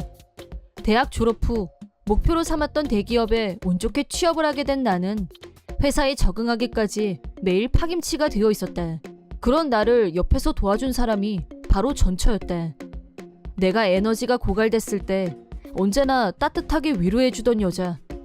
이 여자와 함께라면 틀림없이 평생 행복할 거라고 믿었고 2년의 연애 끝에 결혼했다. 그런데 전처는 결혼하자마자 당장 아이를 갖고 싶다고 노래를 불렀다. 내가 그럴 여유도 없을 만큼 바쁘다는 걸 전혀 이해해주지 않았다. 나도 아이를 낳고 싶은 마음이야 있었지만 하루도 빼놓지 않고 또 잔업이야? 벌써 자려고? 나하고도 시간을 보내야 하는 거 아니냐면서 이런저런 요구를 해대는 통에 심적인 피로감이 쌓여갔다. 너무 바빠서 항상 시간이 부족했지만 친구들이나 다른 가족보다 아내를 늘 우선으로 대했다. 하지만 나의 노력은 전처를 만족시키지 못했고 결혼 2년 만에 이혼을 요구했다. 연애할 때는 나와 결혼하고 싶어서 내가 바쁜 것도 다 이해해주는 것처럼 말했지만 결혼하고 나니 그런 척에서 벗어나고 싶어졌다고 했다. 이혼 즈음에 사실은 척했던 거였다는 말을 듣고 어쩌면 나는 전처의 마음을 제대로 이해했던 적이 한 번도 없었는지도 모르겠다는 반성을 하게 됐었다. 우습게도 이혼하고 바로 부서 이동이 있었고 전에 있던 부서보다 훨씬 시간적인 여유가 생겼다. 그렇지만 그땐 이혼한 지 얼마 되지 않았었고 다른 여자를 만나고 싶다는 생각도 없이 줄곧 지내다가 최근에야 새 여친이 생겼다. 새 여친 어진자는 나보다 4살 어린 25살이다. 거래처 안내데스크에서 일하고 있어서 얼굴을 익히게 됐다. 그러다 친구와 오키나와 여행을 갔는데 거기서 우연하게 만나게 된 걸 계기로 사귀는 사이로 발전했다. 항상 미소를 잃지 않는 밝고 솔직한 성격의 어진자는 같이 있는 것만으로도 나에게 위로가 되는 존재이다. 어느 날 퇴근 후 어진자와 레스토랑에서 밥을 먹고 있을 때의 일이다. 즐겁게 식사를 하고 있는데 갑자기 어떤 남자 손님이 우리한테 와서 말을 걸었다. 그 남자는 야, 이거 오래간만이다 라고 나를 향해 인사를 했다. 자세히 얼굴을 보면서 누군지 떠올려 보니 대학 동기 한진상이었다. 오래간만이다 라고 반자동적으로 대답은 했지만 속으로는 오늘은 운수가 살아온 날이라고 생각했다. 한진상은 전형적인 아나무인형 인간이었고 남들이 자기보다 잘난 걸 절대 못 참는 타입이었다. 대학 동기들 사이에서 모두의 기피 대상이었다. 무슨 일이든 순위를 매기고 선으로 가르고 결국엔 자기가 주도권을 쥐고 흔들려고 하는 독재자형 한진상은 특히 나하고 매사에 경쟁하려고 해서 많이 피곤했던 과거사가 있다. 그럴수록 아무렇지 않게 넘어가려고 했지만 하다못해 내가 새 옷, 새 액세서리만 사도 다음 날이 되면 내가 산 것보다 조금 더 비싼 걸 사서 입고 걸치고 와야 직성이 풀리던 애라서 존재 자체가 나에겐 스트레스였다. 그렇게 유치찬란했던 한진상이었지만 나이가 자그마치 30을 앞두고 있는데 설마 조금은 변했으려니 하는 기대를 품고 합석을 하기로 했다.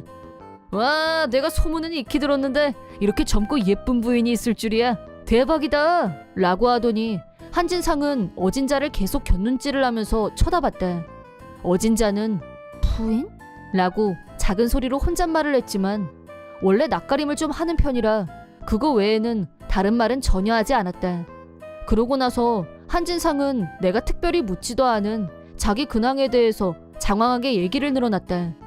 한진상은 현재 독신이고 무역회사에 근무 중인데 잘 나가는 것 같았다. 연봉만 보고 돈 때문에 자기한테 접근하는 여자들이 많다면서 여자들을 믿을 수가 없어서 아직 결혼은 생각하지 않는다는 말까지 다 들어줬다. 먼저 일어서겠다며 자리를 뜨기 전 한진상은 어진자를 보면서 이렇게 젊고 예쁜 여자가 있으면 나도 당장 결혼할 것 같다 라고 하더니 자리를 떴다. 어진자가 자기 나이보다 더 어려 보이는 건 사실이지만 한진상은 어진자를 몇 살로 보고 계속 어리고 예쁘다를 강조한 건지 의문이 들었다. 그러고 나서 나는 한진상과 우연히 만났던 일 따위는 까맣게 잊고 있었다. 그렇게 넉 달이 지났다. 평소와 다름없이 퇴근 시간이 돼서 회사에서 나왔는데 한진상이 나를 기다리고 있었다. 옆에는 젊은 여자가 같이 있었다. 한진상은 나를 보더니 자신만만한 미소를 지으며 나한테 다가왔다. 이것도 우연히 만났네. 근데 마침 잘 됐다. 너한테 하고 싶은 말이 있었거든. 내가 네 마누라 임신시켰어 라고 말했다. 그러자 옆에 있던 여자가 안절부절 못하면서 나한테 의미를 알 수 없는 눈짓을 보내왔다. 뭔 소리를 하는 건지 이해가 안 간 나는 에? 라는 리액션과 함께 나 아직 독신인데? 라고 대답. 그러자 한진상은 뭔 소리야! 네가 24살짜리 예쁜 여자랑 결혼했단 소문은 나도 예전에 다 들었는데 어디서 거짓말이야! 라고 하더니 옆에 있는 여자한테 너 정상인 와이프 맞지? 라고 확인했다. 그러자 여자는 당황하면서도 맞아요, 상인씨. 라면서 뻔뻔하게도 내 와이프인 척했다.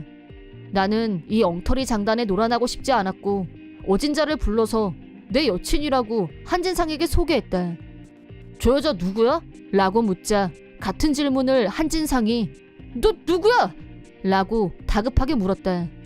이쯤 되자 의문의 여인도 더 이상 거짓말이 안 통하겠다 싶었는지 사실을 털어놨다. 그러니까 한진상은 그때 나랑 우연히 만나고 헤어진 후 주점에서 어진자와 똑같이 생긴 한진자라는 여자를 만나게 됐다.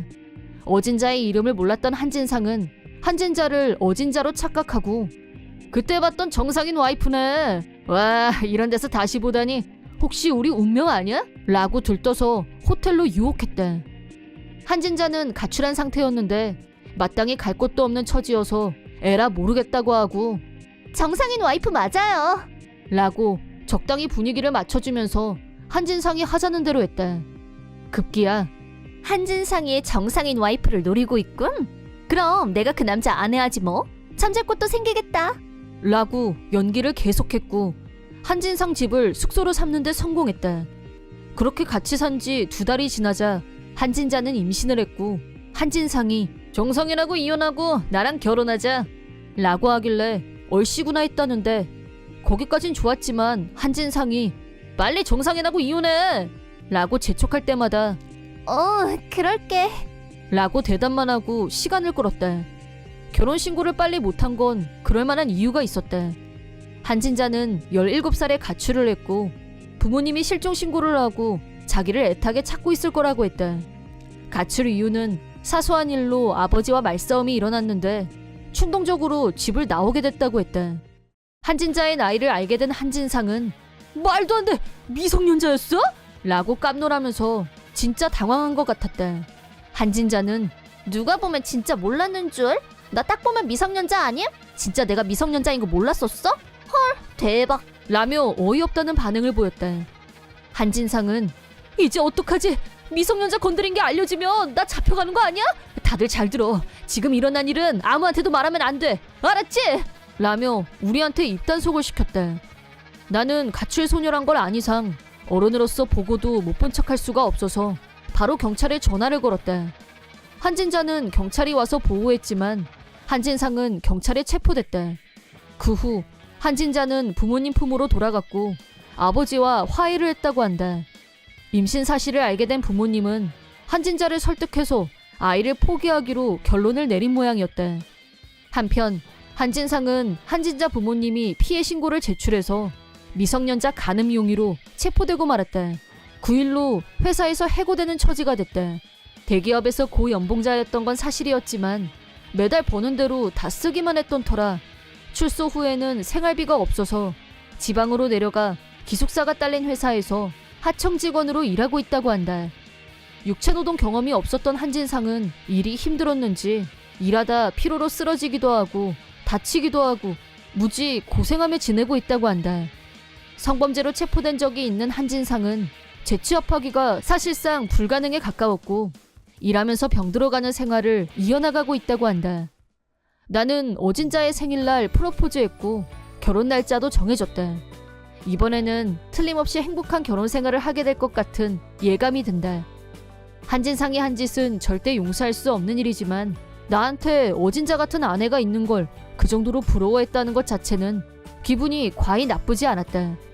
앞으로는 아내를 위해서라도 지금보다 더 열심히 일해서 든든한 한 가정의 가장이 되기 위해 노력하기로 마음먹고 있다.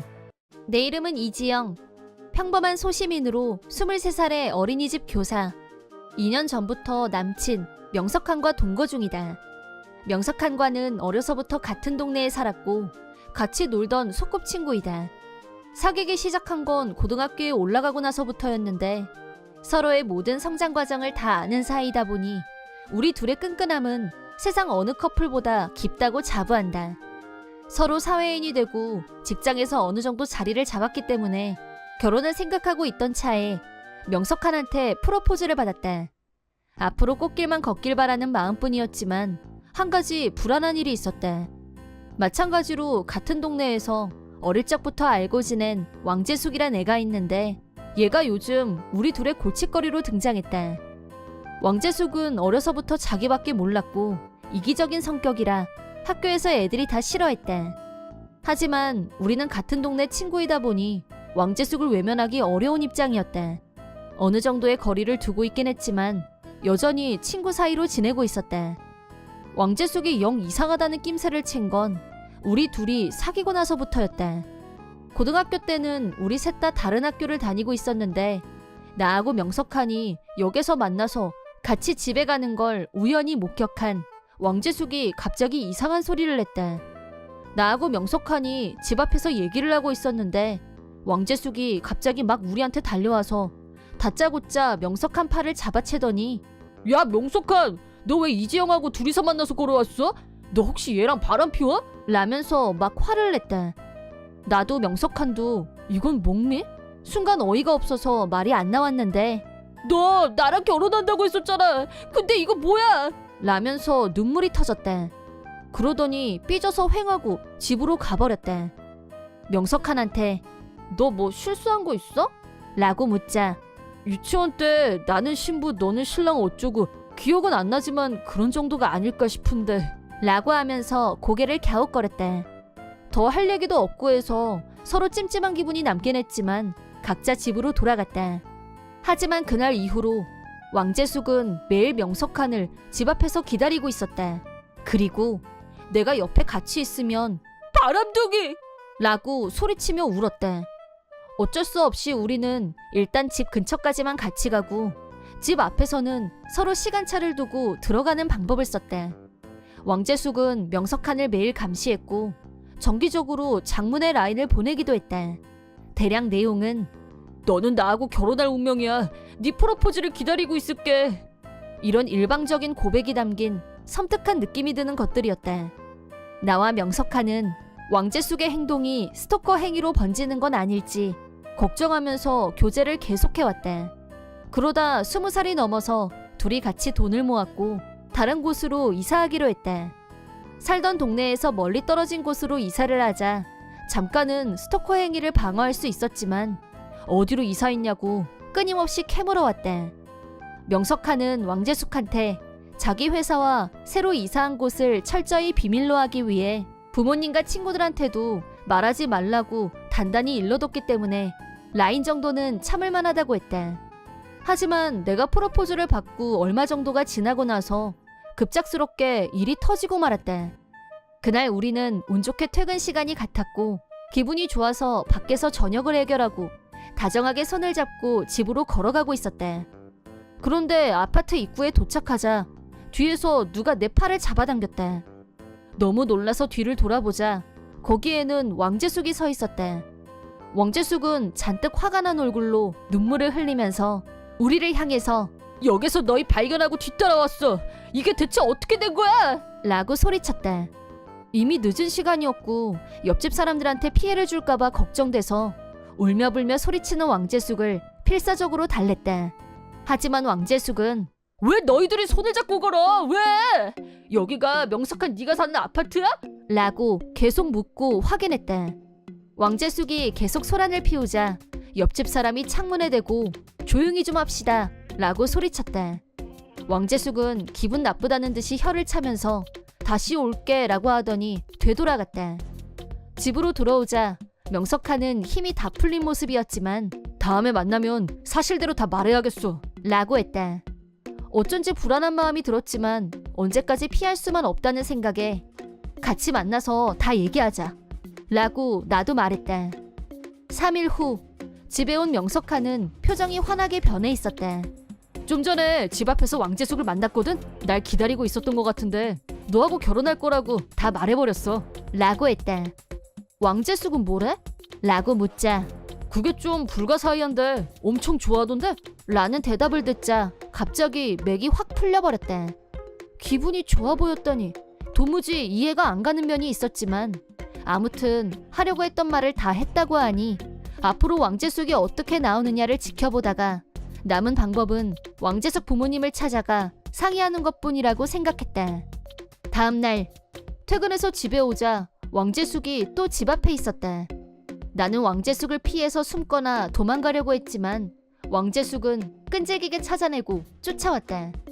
그러더니 왕재숙은 세상 행복한 표정으로 나 명석한한테 프로포즈 받았어 라고 말도 안 되는 소리를 냈다. 나도 모르게 반사적으로 응? 라고 하자 왕재숙은 속사포로 어제 명석한하고 만났을 때 내 약혼자는 하면서 내 눈을 응시하는 거 있지? 드디어 프로포즈가 왔구나 하고 내가 응 이라고 대답했는데 차 소리가 너무 시끄러워서 그 다음 말이 하나도 안 들리긴 했는데 나를 쳐다보는 그 눈빛이 다한 거 아니겠어? 라며 신이 나서 떠들었다. 왕재숙이 엄청난 착각에 빠져있다는 걸 알고 어떻게 수습해야 할지 고민하고 있을 때 마침 퇴근하고 돌아온 명석한이 왕재숙은 어머, 우리 남편 지금 오는 거야? 라고 콧소리를 내며 명석한한테 안기려고 했다. 그러자 명석한이 누가 우리 남편이야? 너 아니거든? 라면서 왕재숙을 밀쳐냈다. 그러자 왕재숙도 라고 하더니 순간 얼음으로 변했다. 잠시 후 정신이 돌아왔는지 서럽게 울면서 너 그게 무슨 말이야? 너 나가지고 놀았어? 라며 큰 소리로 화를 냈다. 명석한은 도저히 안 되겠다. 라고 하더니 왕재숙을 억지로 차에 태우고 가자. 라고 했다. 아닌 밤중에 운전해서 도착한 곳은 왕재숙 부모님 댁이었다. 너 뭐 하려고 이래? 라고 목소리가 떨리는 왕재숙을 무시하고 명석한이 초인종을 누르자 왕재숙 부모님이 나오셨다. 가족들끼리 어려서부터 친하게 지냈기 때문에 왕재숙 부모님은 나와 명석한을 보자마자 이게 누구야? 너무 오래간만이다. 라면서 좋아하셨다. 두 분이 반기는 모습을 보자 말문이 막혔지만 숨을 한번 고르더니 명석한이 왕재숙에게 그동안 당했던 스토커 행위에 대해 전부 말했다. 그러자 아줌마는 펑펑 눈물을 쏟으며 미안하다고 하셨다. 아저씨는 화가 나서 왕재숙을 데리고 집 안으로 들어가셨고 집안에서 큰 소리로 야단치는 소리가 들려왔다. 아저씨와 아줌마와 다음에 다시 얘기하기로 하고 다음 쉬는 날에 왕재숙 집으로 갔다. 나와 명석한은 어려서부터 친구였던 왕재숙을 경찰에 신고할 생각은 없었다. 하지만 아저씨가 경찰에 정식으로 피해 신고를 접수해줬으면 한다. 라고 말씀하셨다. 아줌마 말씀이 몇 번이나 석한이는 지영이랑 결혼할 거니까 재숙이 너랑은 그냥 친구일 뿐이다 라고 알아듣게 말했지만 그럴 리가 없어. 나랑 결혼한다고 옛날에 그랬단 말이야. 라면서 아무리 말을 해도 들을 생각을 하지 않는다고 하셨다. 타이르고 야단치고 별짓을 다 했지만 소용이 없다면서 이대로 뒀다가는 우리 둘한테 무슨 나쁜 짓이라도 하는 게 아닐까 불안하다면서 경찰의 도움을 받아야 할 것 같다고 하셨다. 두 분이 그렇게까지 말씀하셔서 우리는 경찰에 피해 신고서를 제출했다. 왕재숙은 스토커 혐의로 체포되고 말았다. 경찰에 체포되는 상황이 벌어지자 문제의 심각성을 깨달았는지 왕재숙은 우리가 소꿉친구라서 장난친 건데 오해가 생긴 것 같아요. 라면서 자기한테 유리한 발언을 했지만 물론 그런 말장난이 통할 리 없었고 최종적으로는 미안하다고 말했다고 한다. 그 후 왕재숙은 경찰에 체포된 경력 때문에 취직도 불가능해졌고 사채빚을 얻어서 쓰다가 집에서 쫓겨나는 신세가 되고 말았다. 얼마 전 부모님 집에 가다가 우연히 왕재숙 부모님을 만났는데 현재 왕재숙은 들어본 적도 없는 나라에 가서 하수도 청소 일을 하고 있다고 한다. 악질 사채업자한테 돈을 빌리는 바람에 그쪽에서 직업을 소개해준다고 해서 따라갔는데 외국에서 시급 500원으로 일을 하고 있다는 거였다. 아줌마 아저씨는 다 자업자득이라면서 스스로 정신을 차리기 전까지는 절대 도움 줄 생각이 없다 라고 잘라 말했다. 나와 명석한은 무사히 결혼에 성공했고 결혼하고 1년 뒤 임신이라는 선물을 받았다. 스토커 공포에서도 해방되고 아무 걱정 없이 행복한 시간을 마음껏 누리게 된 우리는 이제부터는 아이와 함께 웃음이 가득한 행복한 가정을 꾸려갈 생각이다.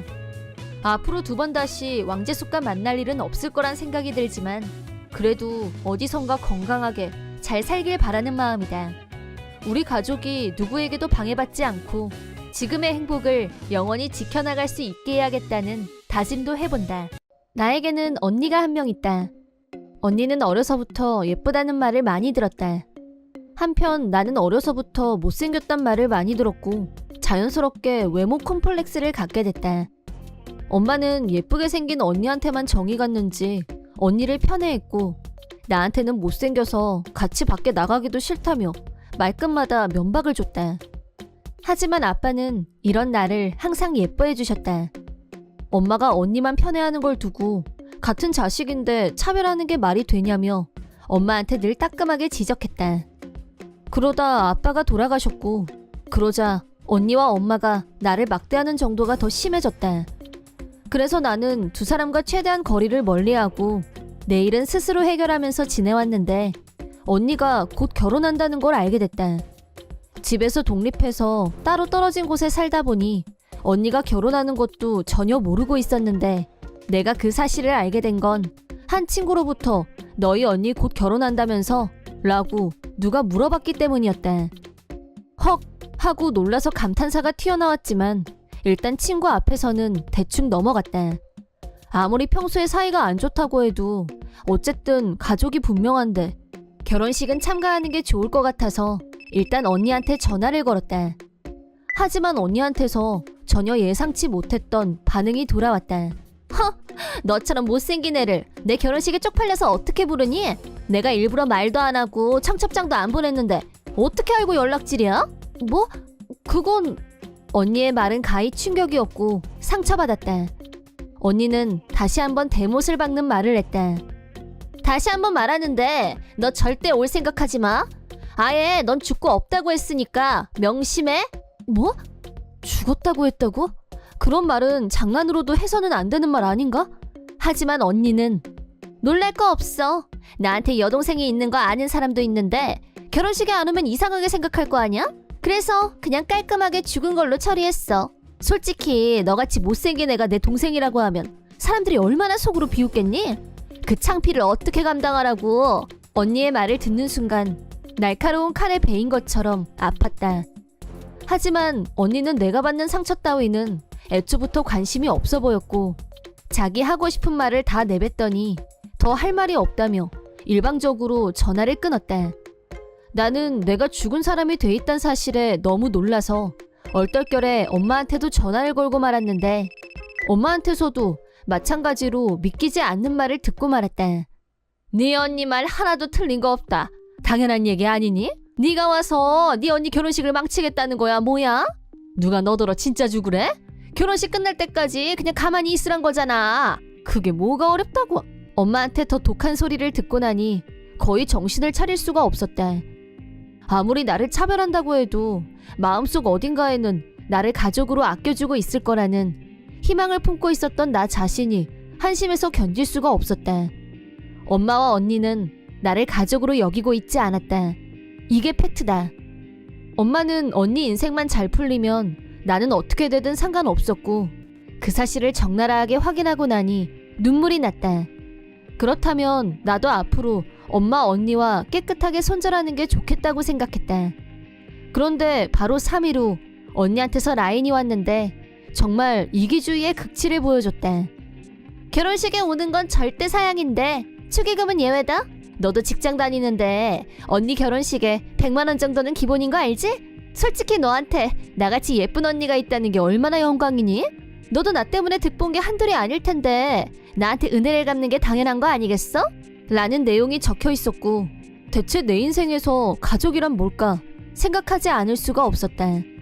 만약 아빠가 살아계셨다면 아빠는 어떤 말을 했을까?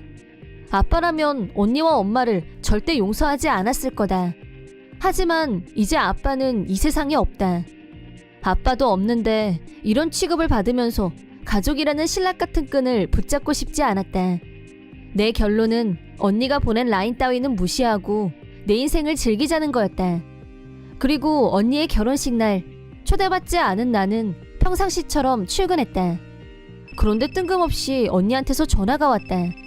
축의금을 내지 않은 것 때문에 그러는 건지 지난번에 들었던 폭언을 또 듣게 되는 일은 피하고 싶어서 아예 전화를 받지 않는 게 좋겠다고 생각했고 전화를 무시했는데 몇 번이나 반복해서 걸려오는 탓에 어쩔 수 없이 전화를 받았다.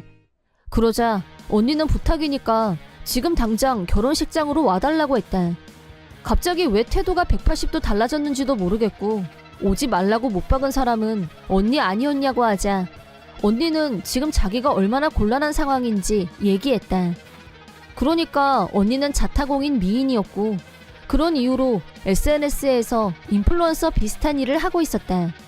당연히 자기 결혼식에 친분이 있는 유명 인플루언서들을 초대했는데 그 중에서도 제일 인지도가 높은 인플루언서가 언니한테 얼마 전에 자기 동생하고 같이 만나서 밥 먹었는데 오늘 왜 결혼식에 안 온 거야?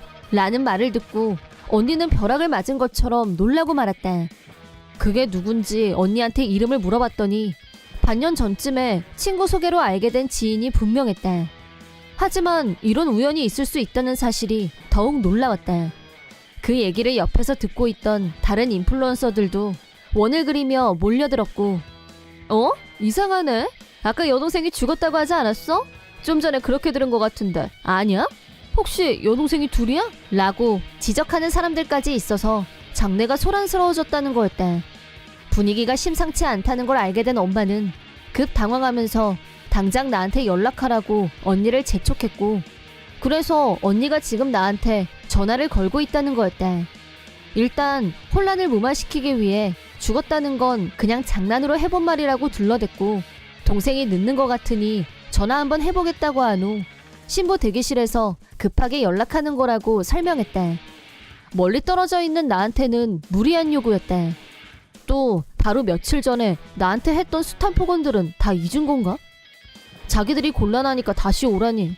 이기적이고 내 위에서 군림하는 것 같은 기분이 들었다. 나는 당연히 노라고 대답했다. 나를 함부로 대하는 자들이 가족이란 이름으로 나를 도구로 이용하려고 하고 있었다. 나는 이용당하는 걸 알면서 그냥 당할 바보는 아니다. 안 갈 건데? 나 지금 죽은 사람이라면서. 라고 하자 언니가 그 말은 취소할게. 그래 미안해. 근데 네가 지금 안 오면 내 결혼식이 엉망이 될 판이란 말이야. 그러니까 그냥 좀 와. 언니의 목소리는 절박해 보였지만 나는 안 간다고 다시 말하고 전화를 끊었다. 전화를 끊기 전에 전화기 너머에서 언니가 발광하고 포효하는 소리가 들렸지만 이미 나랑은 1도 상관없는 일이었다. 그 뒤로 일어난 일은 내가 예상한 그대로였다. 내가 결혼식에 나타나지 않자 사람들은 언니가 나를 죽었다고 하고 결혼식에 초대하지 않은 거라고 했고, 하객들은 술렁거렸다. 신랑 측에서도 이게 무슨 소란이냐며 엄마한테 자초지종을 캐물었다. 급기야 신랑이 언니한테 어떻게 멀쩡하게 살아있는 동생을 죽었다고 할 수가 있어?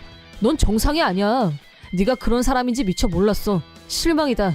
이 결혼 없었던 걸로 하자. 도저히 못하겠다. 이 책임은 반드시 물을 거니까 그렇게 알아. 라고 파혼을 선언했고, 언니는 그 자리에서 통곡했다. 신랑한테 매달리면서 몇 번이나 미안하다고 했지만 신랑은 언니가 매달릴수록 경멸하면서 사과할 거면 내가 아니라 네 동생한테 가서 해. 라고 했다는 걸 나중에 유명 인플루언서인 친구한테 들었다. 게다가 결혼식장에는 직업이 인플루언서인 사람들이 한둘이 아니었는데 인간성 바닥을 보여준 언니를 보면서 다들 선을 그었고, 모든 지인이 친구 맺기 취소 등 손절 행렬이 이어졌다고 한다. 문제는 거기서 끝이 아니라 이번 사태가 인터넷에 돌면서 수많은 사람한테 욕을 먹게 됐다. 언니는 인플루언서의 위치를 상실했다. 그렇게 하루아침에 모든 것을 잃게 된 언니는 사람들 앞에 나서는 것도 꺼리게 됐고, 정신적으로 병들면서 은둔형 외톨이가 되고 말았다. 그러자 엄마가 또 나한테 도와달라고 부탁했는데, 제발 부탁인데 네 언니랑 사이좋게 좀 지내. 너하고 언니가 사이좋게 지내는 걸 사람들한테 알리면 그동안 언니를 오해했었다는 걸 사람들이 알게 될 거 아니니? 라고 말했지만, 오해라니 그게 사실이잖아. 라고 맞대꾸했다. 분명히 말해두겠는데 난 앞으로 두 사람하고 절연할 생각이야. 당연히 사이좋게 지낼 일도 없을 거고. 라고 선언하자 엄마가 가족을 버릴 생각이냐면서 나한테 화를 냈다. 먼저 가족을 버린 사람은 당신들이라고 말해주고 싶다. 나는 여전히 흥분해서 떠드는 엄마를 무시하고 전화를 끊었다. 그 뒤 소문으로 들은 바에 의하면 신랑 측에서 언니한테 청구한 위자료는 어마어마한 금액이었다고 한다. 언니는 자기가 명색이 인플루언서니까 결혼식은 최대한 화려하게 해야 된다는 생각이었고, 고급 드레스도 몇 벌이나 빌리는 등 엄청나게 돈을 쏟아부은 모양이었다. 그런데 돈만 쓰고 결혼식은 폭망, 위자료 폭탄을 맞고 말았다는 슬픈 사연. 엄마도 그동안 언니만 감싸고 돌았던 대가로 앞으로 평생 언니의 위자료를 갚기 위해 살아가게 되겠지만, 두 사람과 손절한 이상 이제 더 이상 나와는 상관없는 일이다. 나중에 들은 말에 의하면 아빠가 남겨주신 집까지 팔아서 위자료로 충당했지만 그래도 다 갚지 못했고 아직도 남은 빚이 상당하다고 한다. 나쁜 짓을 하면 벌을 받는다는 이 소박한 진리. 내 이름은 진심남. 아내 반상식과는 대학 때 만났다. 우리 만남은 순조로웠고 대학 졸업 후 무사히 결혼했다.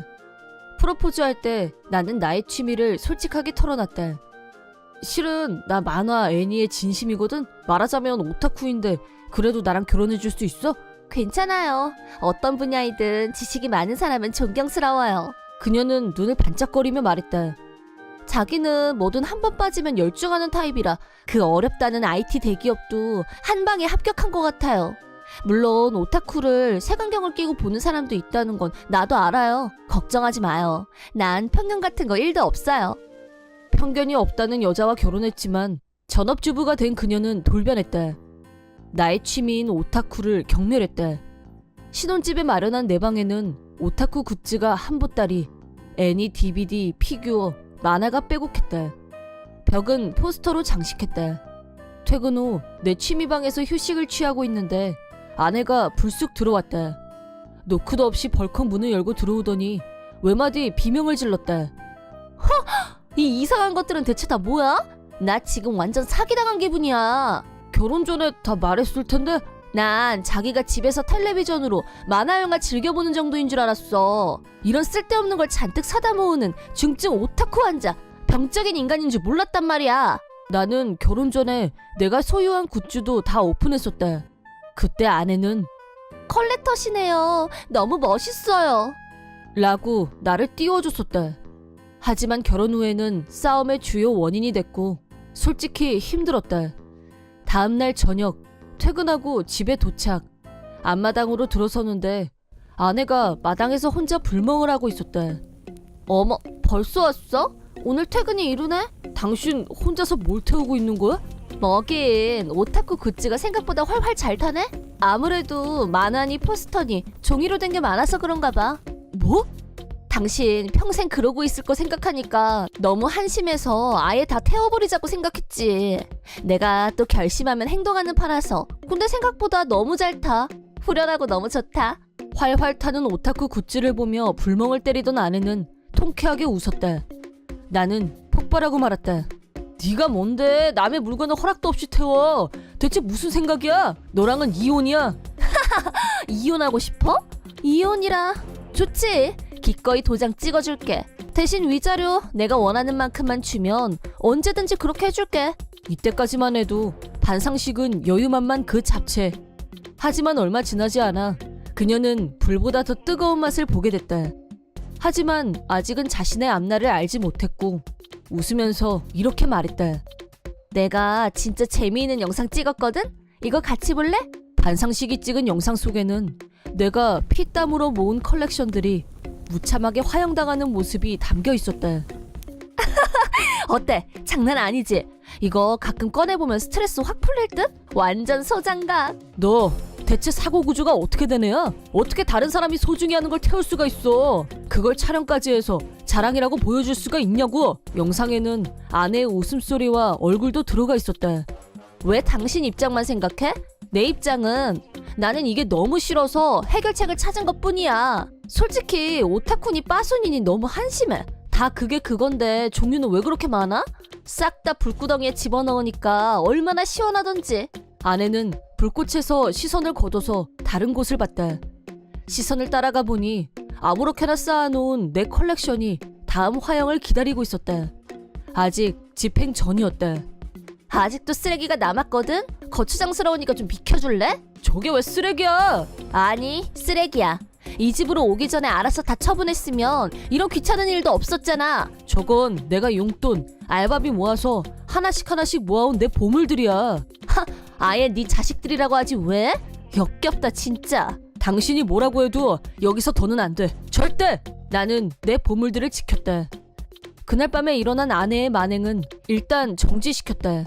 아침에 일어나자마자 불에 타다 남은 보물은 없는지 살펴봤다. 하지만 불구덩이에 던져져 형체도 없이 녹아버린 비참한 모습만 눈에 들어왔다. 나는 두 번 다시 이런 일이 일어나지 않도록 창고를 만들기로 했다. 당연히 자물쇠를 채웠다. 내 보물들을 보기 위해 마당으로 나와야 하는 불편함, 다락방처럼 협소한 공간. 하지만 지금 중요한 건 보물들을 보호하는 것이다. 절대 불태우지 않게 말이다. 어쨌든 일주일 정도는 무사히 지나갔다. 하지만 그날 밤 퇴근해서 집에 오자 아내가 또 마당에서 불을 피우고 있었다. 섬뜩한 예감이 든 나는 단숨에 달려갔다. 야, 너 또 뭐 태우는 거야? 어두운 마당에 아내가 피운 불길은 거의 소강 상태였다. 그렇다면 내가 회사에 있던 낮 시간대부터 이러고 있었을 가능성이 컸다. 어머, 왔어요? 귀신 같은 얼굴을 한 아내를 무시하고 창고로 달려갔다. 잠겨있어야 할 문이 열려 있었다. 이게 대체... 열쇠를 왜 그렇게 찾기 어려운 데다 숨겨놨어? 고생했잖아. 내가 그거 찾는데 일주일이나 걸린 거 알아? 너! 내가 숨겨놓은 열쇠 찾아서 창고에 무단 침입했단 거야? 내 방을 샅샅이 뒤져서 찾아내셨다. 결국 당신이 다 잘못한 일이야. 당신도 잘못이란 걸 알고 있었으니까 이런 허접한 창고까지 만든 거잖아? 허접한 취미를 남들 눈에 안 띄게 하려고 말이야. 허접하다니. 네가 싫다니까 네가 또 태울까봐 지키려고 이렇게 횡포를 부리는 이유가 대체 뭐야? 나는 이딴 게 마당 한 구석에 있는 것도 싫어. 그것뿐이야. 이미 다 타서 제가 돼버린 내 컬렉션을 아내는 다시 발로 디디겼다. 이제야 좀 후련하네. 하나도 남김없이 다 태웠어. 당신이 중간에 방해해서 일주일 동안 나 스트레스 장난 아니었어. 죽는 줄 알았네. 아내는 이번에도 동영상을 보여줬다. 벌건 대낮부터 차례차례 불길로 던져지는 내 컬렉션의 마지막 모습이 담겨 있었다. 어때? 너무 웃기지? 태우는데 왜 그렇게 웃긴지. 손이 흔들려서 화질이 나쁜 게 흠이네. 나는 내 용돈 범위에서 내 취미를 즐기면서 살았을 뿐이야. 그것 때문에 피해를 본 사람은 아무도 없어.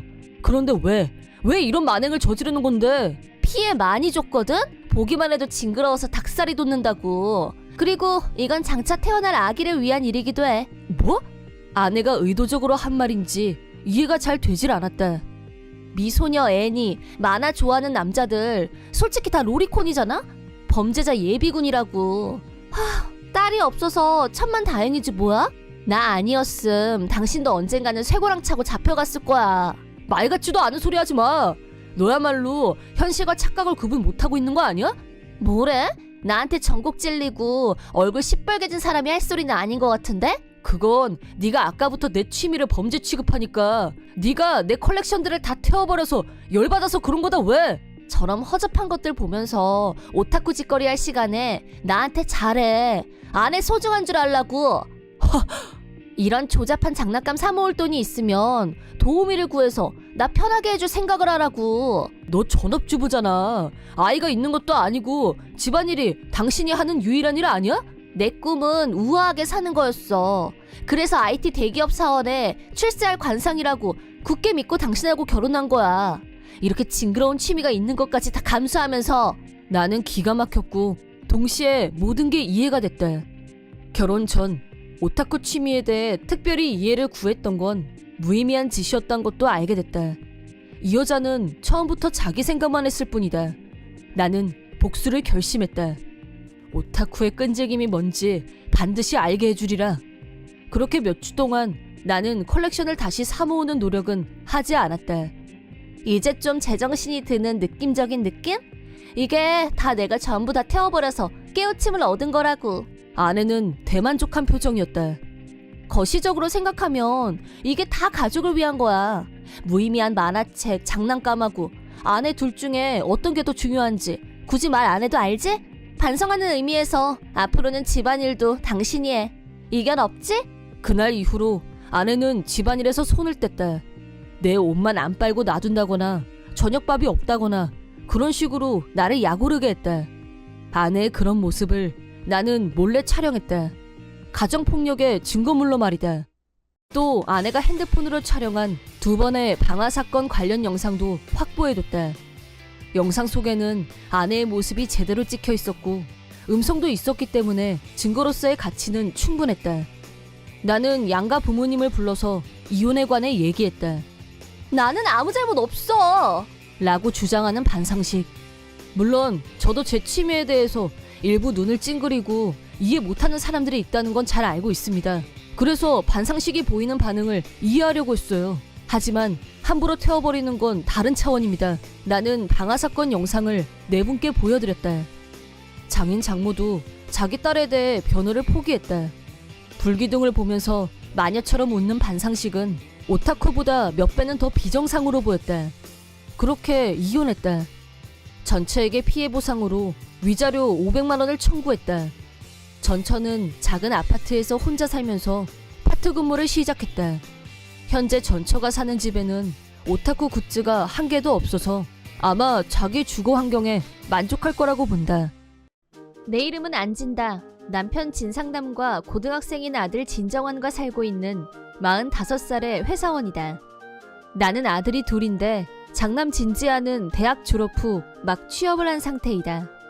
둘째도 올해 고등학교를 졸업하기 때문에 나의 육아 전쟁은 이제 한 고비만 남겨둔 셈이다.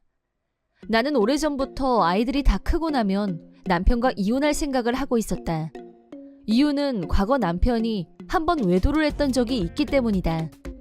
둘째가 아직 초등학교 3학년이었을 때 어느 정도 아이들이 컸기 때문에 재취업을 하고 직장에 다니기 시작한 무렵이었다. 그때 전혀 모르는 한 여자한테서 전화가 걸려왔다. 그 여자는 자기가 남편의 불륜 상대라는 걸 밝히면서 나한테 당당하게 이혼을 요구했다. 너무 갑자기 당한 일이라 충격이 커서 똑부러지게 말도 못하고 남편한테만 사실 여부를 따져 물었다. 그러자 남편은 순순히 불륜은 인정하더니 나한테 사과했다. 다시는 그 여자와 안 만나겠다고 약속했지만 나는 한결같이 믿어왔던 남편의 배신 행위를 용서할 수가 없었다. 한 번 잃어버린 신용은 다시 되돌릴 수 없었고 남편에 대한 실망감을 떠안은 채 한참을 고민했다. 믿음이 안 가는 사람과 같이 사는 것보다는 차라리 이혼하는 것이 현명하다고 판단한 나는 남편에게 이혼을 요구했다. 하지만 남편은 이혼을 강하게 거부했다. 아이들이 다 자라서 독립하기 전까지는 절대 이혼만은 안 된다고 완강하게 버텼다. 하긴 둘 다 남자애이고 그래도 아빠가 옆에 있는 게 나을 것 같다는 생각도 들었다. 또 둘이나 되는 아이를 나 혼자 키울 자신이 없었던 것도 사실이다. 심사숙고한 끝에 남편이 말하는 대로 아이들이 성인이 될 때까지는 이대로 가족의 형태를 유지하기로 마음을 고쳐먹었다. 그렇다곤 하지만 한번 잃어버린 남편에 대한 신뢰가 회복되는 건 불가능했다. 비록 남편의 불륜이 발각된 건 한 번뿐이었지만 회사에서 회식이 있다고 하거나 동창회에 간다고 했을 때마다 반사적으로 의심하게 되는 건 어쩔 수 없는 본능이었다. 당신 또 허튼 짓 하러 가는 거 맞지? 라고 내가 말하면 남편은 언제까지 사람을 의심할 셈이야? 완전 의부증이야 너! 라며 넌덜머리를 냈다. 원인 제공자인 남편이 나를 의부증 환자로 몰아세우며 분노할 때마다 솔직히 너무 억울했고 혐오감이 가중됐다. 그런 악순환이 지속되면서 내 머릿속은 남편과 하루빨리 이혼하고 싶다는 생각으로 가득 찼다. 둘째의 전문대학 진학이 결정되고 얼마 후의 일이다. 엄마 생각이 극진하고 침착한 성격의 첫째와는 달리 둘째는 평생 사춘기 진행 중이라고 해도 과언이 아닐 정도로 나한테 반항적이었다. 원래부터 거칠었지만 어느 날부터인가 완전히 나를 외면하기 시작했다. 그날은 회사가 일찍 끝나서 집에 일찍 도착했는데 마침 수도 점검을 나왔다고 직원이 찾아왔길래 집 안에 들어오게 했다. 점검은 30분 정도 걸렸고 담당자가 돌아간 후 나는 평소와 다름없이 저녁 준비를 시작했다. 하지만 아무리 기다려도 남편과 둘째가 좀처럼 집에 오지 않았다. 슬슬 걱정이 돼서 둘째한테 전화를 걸었더니 난데없이 당신 같은 여자는 얼굴도 보고 싶지 않아! 라고 하더니 전화를 끊었다. 무슨 일이 있었는지 전혀 감이 오지 않았지만 일단 집에서 둘째를 기다렸다.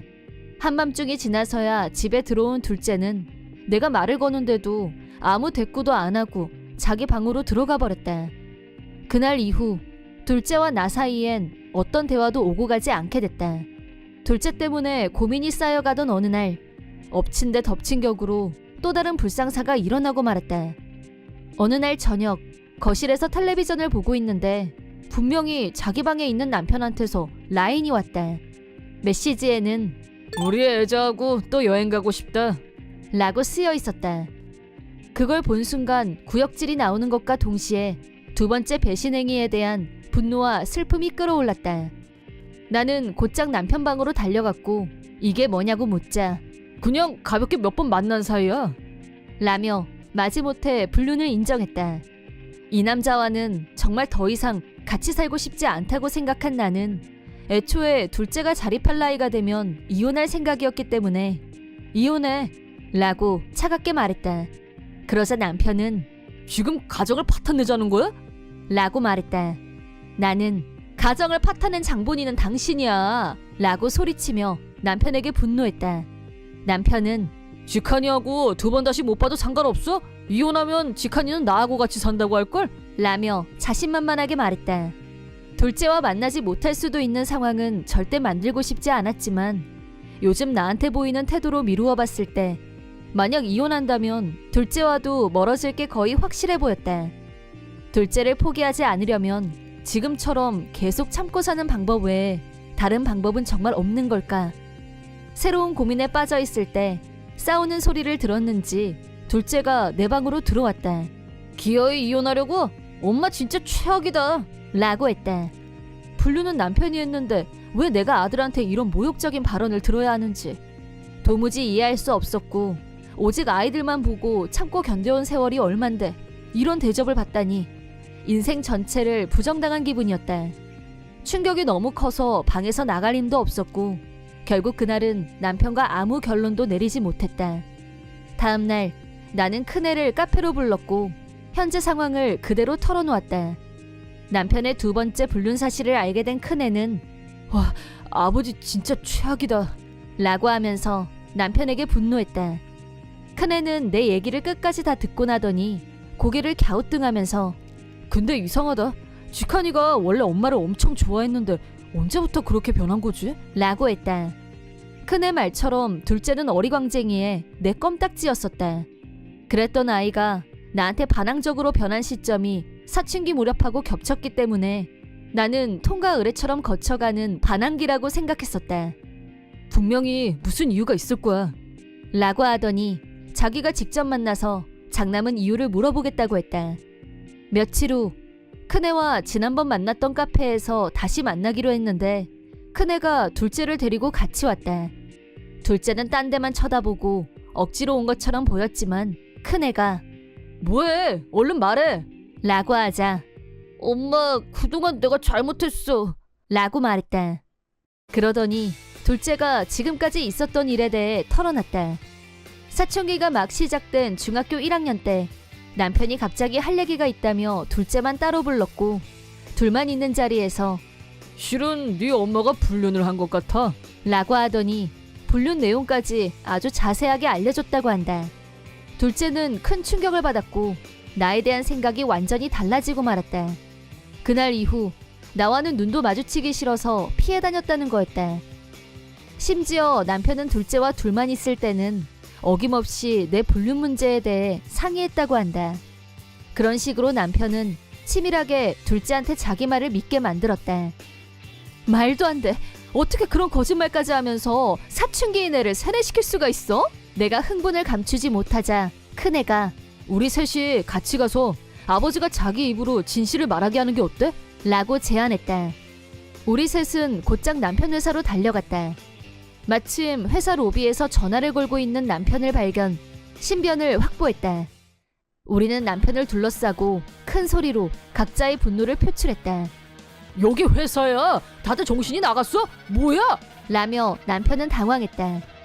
둘째가 제일 먼저 왜 거짓말했어? 지난 몇 년 동안 엄마를 혐오하게 만들었잖아. 지금 내 기분이 어떤 줄 알아? 죽어도 용서 못해! 라면서 울음을 터뜨렸다. 잠시 후 정신을 차리고 보니 우리 주변으로 사람들이 웅성웅성 모여들고 있었다. 남편은 우선 울분을 터뜨리고 있는 둘째를 달래보려고 등을 토닥였지만 이미 실체를 알게 된 이상 남편을 뿌리쳤다. 사태가 걷잡을 수 없다는 걸 파악했는지 네가 중학교 때 나한테 새 여자가 생겨서 만나고 있었는데 혹시라도 들키면 빼박 이혼당할 거고 그럼 양육비니 위자료니 내놓으라고 할 거 아니야? 내가 그런 거 줄 돈이 어디 있어? 그래서 지칸이 너라도 내 편으로 잡아두면 네 엄마가 절대 이혼 소리를 못할 것 같아서 라고 스스로 인간 말종이란 걸 증명한 꼴이 됐다. 그 말을 들은 우리는 남편에게 절연을 선언하고 남편 회사에서 나와버렸다. 집에 와서 바로 짐을 챙겼고 당분간은 둘째와 친정에서 지내기로 했다.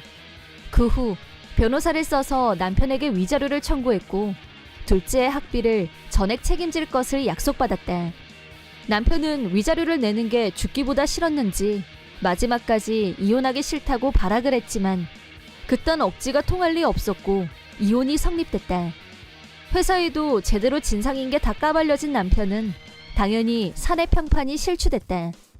회사에서는 면전에서도 등 뒤에서도 적나라한 비난을 들어야만 했다. 인간 쓰레기, 사이코패스 등 온갖 욕을 다 먹으면서 차츰 정신적으로 무너지기 시작했지만 어쨌든 둘째가 전문대를 졸업할 때까지는 직장을 계속 다녔다.